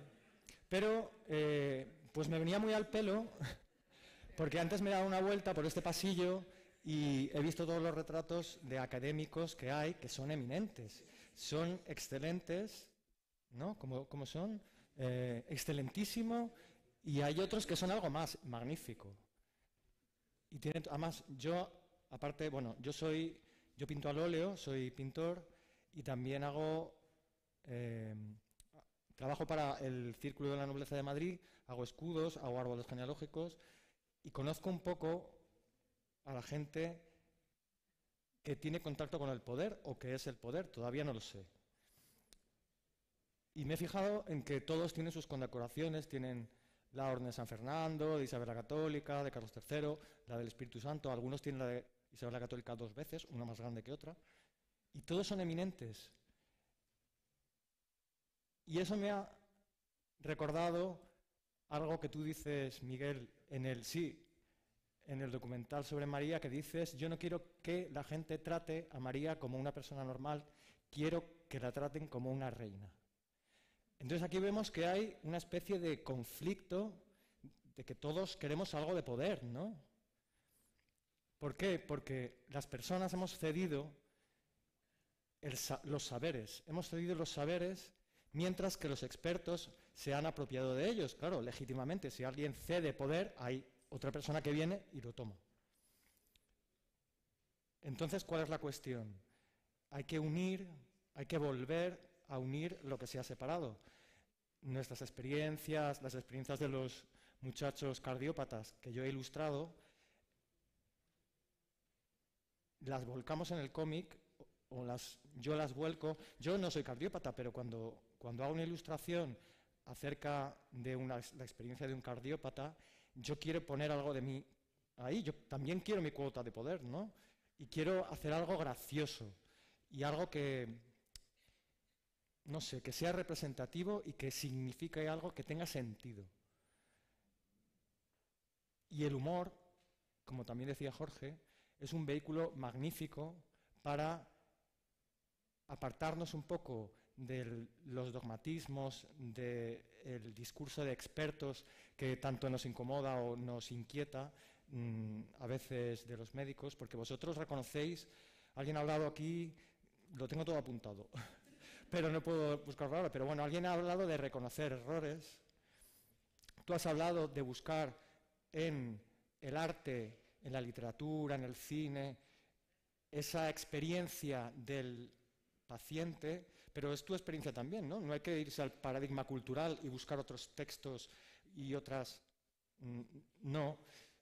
Si tienes al paciente delante o tú mismo eres una persona y también serás un día paciente o lo has sido, pues esas barreras que nos separan, pues las tenemos que volver, o sea, tenemos que disolver, para eso es muy bueno el humor, para disolver. El humor disuelve porque enfrenta discursos que aparentemente no pueden casar. Un chiste es siempre eso, dos discursos que parece que no iban a pegar, que no iban a casar, de repente te sorprenden porque te han asociado dos cosas que no iban a estar jamás unidas. Y el humor y el humor gráfico pues consigue eso, consigue disolver esa barrera que artificialmente hemos creado, porque nosotros hemos cedido nuestra soberanía y otros han venido y la han tomado. Entonces eso, pues en el nuevo paradigma quizá tenga que desaparecer. No sé, parece que está sucediendo, ¿no? Porque yo he oído a alguien entonar el mea culpa, a algunos de los ponentes médicos. Vengo a ejercer mi poder. Bueno, pues nada, es suficiente porque ya he dicho todo lo que tenía que decir. Bueno, no he pasado las diapositivas. ¿Se siente? Vaya por Dios. Vamos. Venga, no. Fantástico. Bueno, pues para terminar este seminario, este congreso tan fantástico, está muy bien porque yo que no tengo ni idea de medicina ni de pintar, me lo he pasado muy bien escuchando, o sea que vamos a dar un aplauso a Pilar Calvo, que va a sacar las conclusiones del día de hoy, y muchas gracias a vosotros por vuestra paciencia y vuestro buen humor. Hasta luego.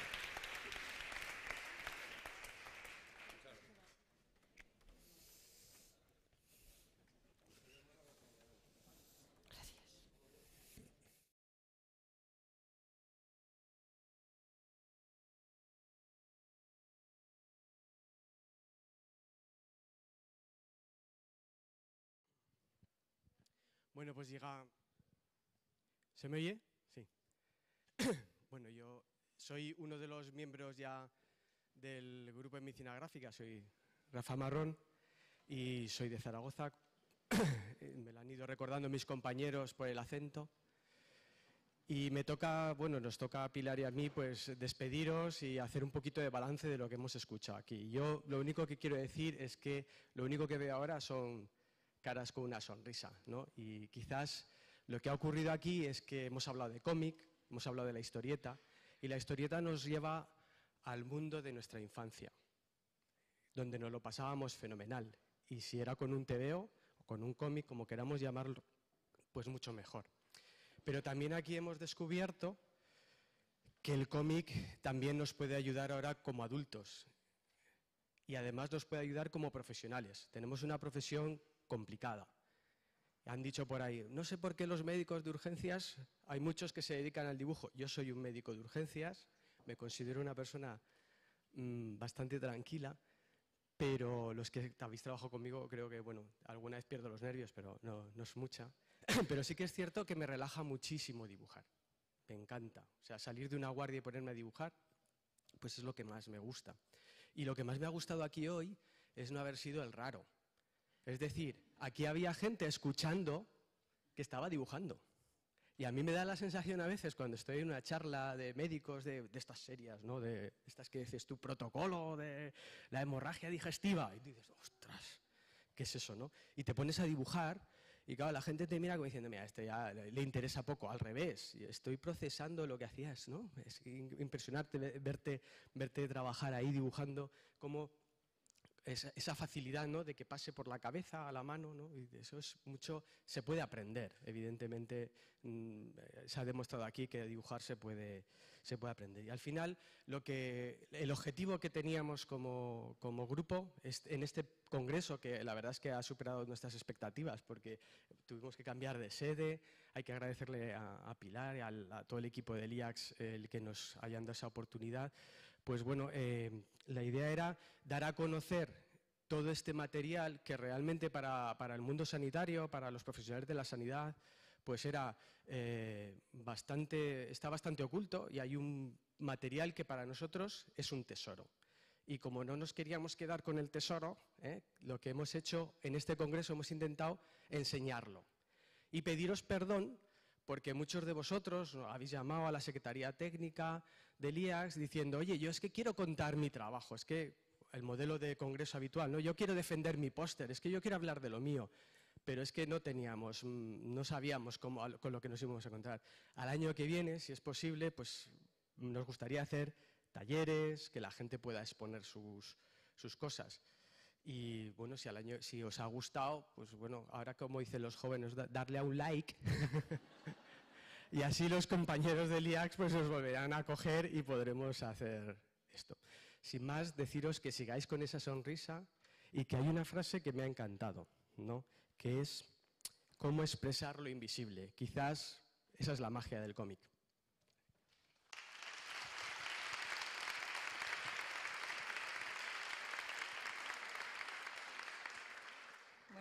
Pues una vez hecha la parte del dibujante, voy a intentar hacer la parte científica que hemos aprendido hoy, que es la parte científica. Pues yo creo que lo más importante, la inmensa mayoría de los que estamos aquí somos profesionales sanitarios, ¿no? Pues yo creo que lo más importante es lo que hemos aprendido de los pacientes. No tenemos muchas oportunidades de que los pacientes nos cuenten cosas como las que nos han contado hoy, ¿no? Hemos aprendido sobre sentimientos, hemos visto esos dragones y esas manchas negras. Hemos aprendido sobre nosotros, sobre lo que hacemos. Bajamos la cabeza, salimos bastante mal en general y nos viene muy bien porque en los congresos médicos en realidad lo que se hace es autocrítica del conocimiento. Hasta hoy sabíamos esto y a partir de hoy tenemos conocimiento nuevo o conocimiento mejor. Hoy hemos aprendido sobre comportamiento, entonces no está mal que nos lo enseñéis. A veces no somos muy conscientes de algo tan obvio como que los profesionales sanitarios y los pacientes colisionamos en el peor momento de sus vidas. No es el peor momento de las nuestras, pero sí es el peor momento de las suyas, ¿no? Hemos aprendido sobre ellos, ¿no? Hemos aprendido la experiencia de Jorge, no sé dónde está Jorge, allí. Hemos aprendido cómo es capaz de dibujar lo que nosotros no somos capaces de ver, ¿no? Esa visión, a mí es que me gusta mucho esa visión del hospital desde 1 metro de altura cuando vas tumbado boca arriba, porque los que estamos dentro no somos capaces de tener esa visión, vemos otra, ¿no? Y yo creo que el cómic de Jorge se puede llevar a cualquier congreso de cirugía cardiovascular, ¿no? Porque no lo saben ver, ¿no? Y esa parte de la anestesia puede figurar en cualquier clase de farma. Hemos aprendido las posibilidades terapéuticas de la novela, ¿no? Como de la novela gráfica, como muchos pacientes les puede resultar muy terapéutico ver a alguien que ha pasado por lo mismo y cómo le puede aliviar. Y la prescripción de novelas gráficas debería de formar parte de nuestra práctica habitual.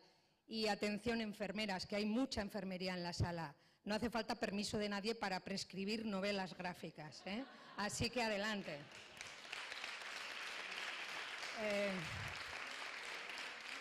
Hemos visto experiencias estupendas en la enseñanza, en el aprendizaje, y hemos visto una que a mí, como gestora sanitaria, me ha gustado mucho, que es una experiencia de organizativa como es la tuya, todo lo que se agradece. Cómo con una visión nueva podemos ver una cosa tan tonta como una mesa, como una barrera, que produce asimetría, ¿no? En mi faceta de transferencia del conocimiento, pues obviamente me ha molado mucho los biólogos, que no sé dónde están, Creative Nurse, Creative Nurse, no llevo gafas y tampoco la veo, que ya he visto que me has puesto lo de, me has apuntado como mi frase de ninguna guía sin infografía, ¿no? Y bueno, me ha gustado mucho también. Hay que hacer, hoy he aprendido una cosa que me ha dejado un poco destrozada. Hemos tenido por aquí 4 estudiantes que nos han echado una mano en la organización, son estos chicos que estaban poniendo carteles y me han dicho una cosa que me ha parecido también aterradora, sobre todo porque yo estoy al borde de la jubilación. Me han dicho Twitter, por cierto, 1800 tweets hace un ratito sobre este congreso. Twitter es para personas mayores, me han dicho. Lo digo porque vosotros sois todos muy tuiteros. Bueno, pues que sepáis, la visión que tienen nuestra siguiente generación es que Twitter es para personas mayores, ¿eh? Algunos nos creíamos tan millennial porque teníamos Twitter. Y bueno, yo creo que es el primer congreso del que me voy en mi vida, que en lugar de decir cuánto he aprendido o qué interesante ha sido, me voy con las palabras cuánto he disfrutado.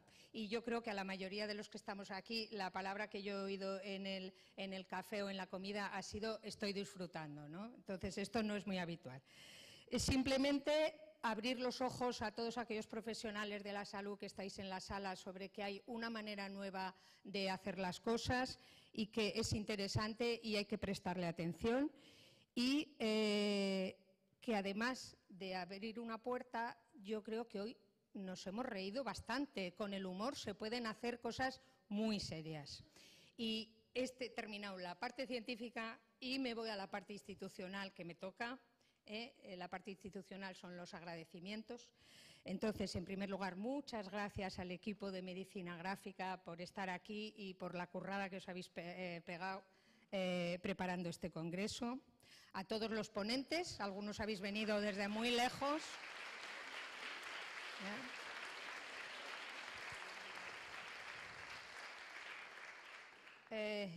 A los ponentes, que no sé si se ha oído, a todos y cada uno de los ponentes. Yo creo que las ponencias han sido todas excelentes. A mi jefa, que está ahí, que primero ha estado todo el día aquí, y segundo, de todas las fricadas que yo le he propuesto, esta me la ha dejado llevar a cabo, ¿eh? Entonces, he de decir que no me costó mucho tampoco convencerla de esto. Al equipo de formación del IACS, que yo creo que la organización ha sido impecable. Solo se ve la organización cuando lo hace mal, o sea, no habéis visto nada, ergo lo han hecho muy bien. Y especialmente a Sonia Montaner, que ha trabajado a las 12 de la noche cuando ha hecho falta.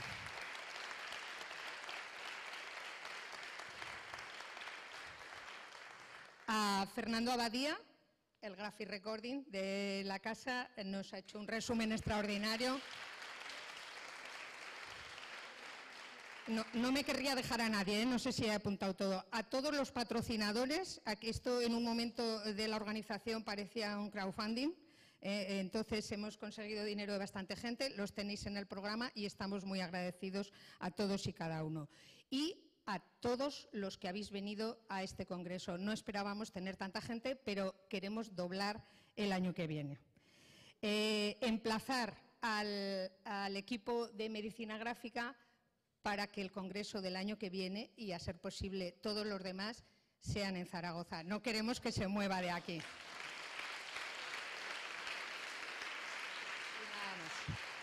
Muchísimas gracias a todos.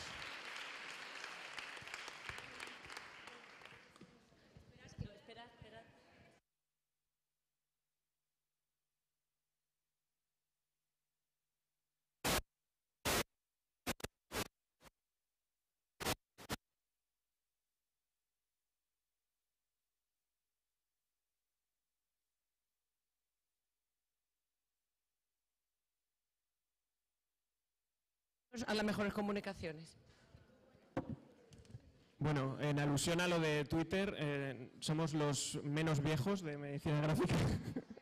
Yo soy Daniel, ella es Eugenia, y vamos a entregar unos lotes de cómics a los ganadores de las comunicaciones. Ante todo, gracias a los que habéis mandado comunicaciones y también gracias tanto al Armadillo Ilustrado, que son los compañeros que han estado vendiendo cómics, como a Norma Editorial, que nos han cedido material para entregar para los premios. Adelante. Toma, si quieres. Bueno, y el primer premio para la categoría de póster es para Breve Diccionario Ilustrado de mi cáncer, de Yosun Urrutia Asne, que no está aquí, no nos acompaña, se lo guardamos.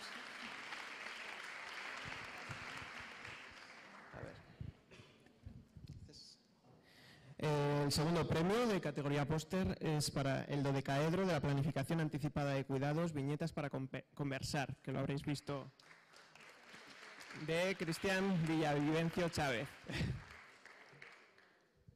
¿Sí? Os lo guardamos. O sea, a ver, el primer premio de cómic es para Antonio Isla por 22 vueltas de 1 kilómetro.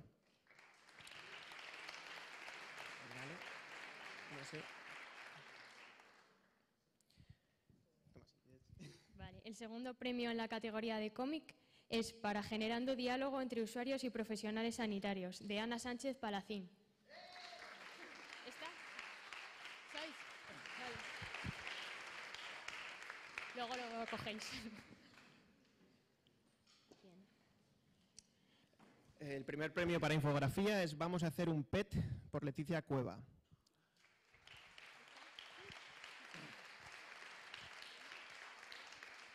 Bien, ¿alguien presente?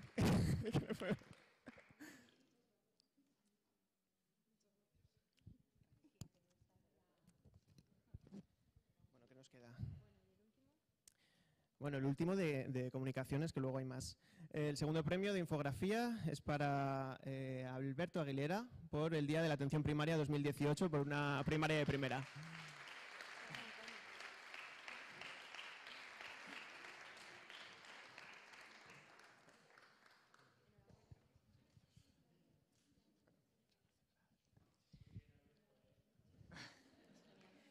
Y ahora, como Twitter es para viejos, pues los jóvenes se pueden ir porque vamos a entregar premios para, bueno, a través de una aplicación que hemos detectado el más activo, el más retuiteador y tal, vamos a entregar también premios para ellos.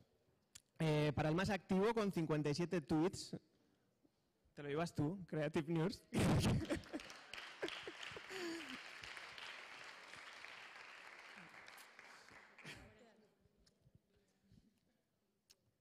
Si me habéis visto todo el rato con el móvil, no prestando atenciones, que yo quería un premio también.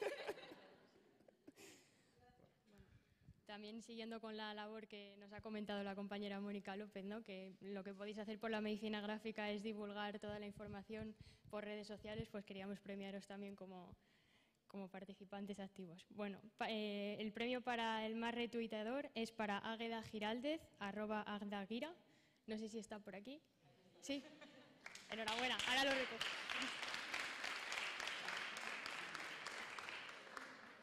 Bien, el premio para el más original es para @doctorojete. ¿También? Por duplicado. Bien. Bueno. Y por último, el premio para el tuit con mayor impacto para @JuanRolloAvenia. Creo que ya marchó. Ya marchó. Bueno, se lo guardamos. Nada, eso es todo. Muchas gracias.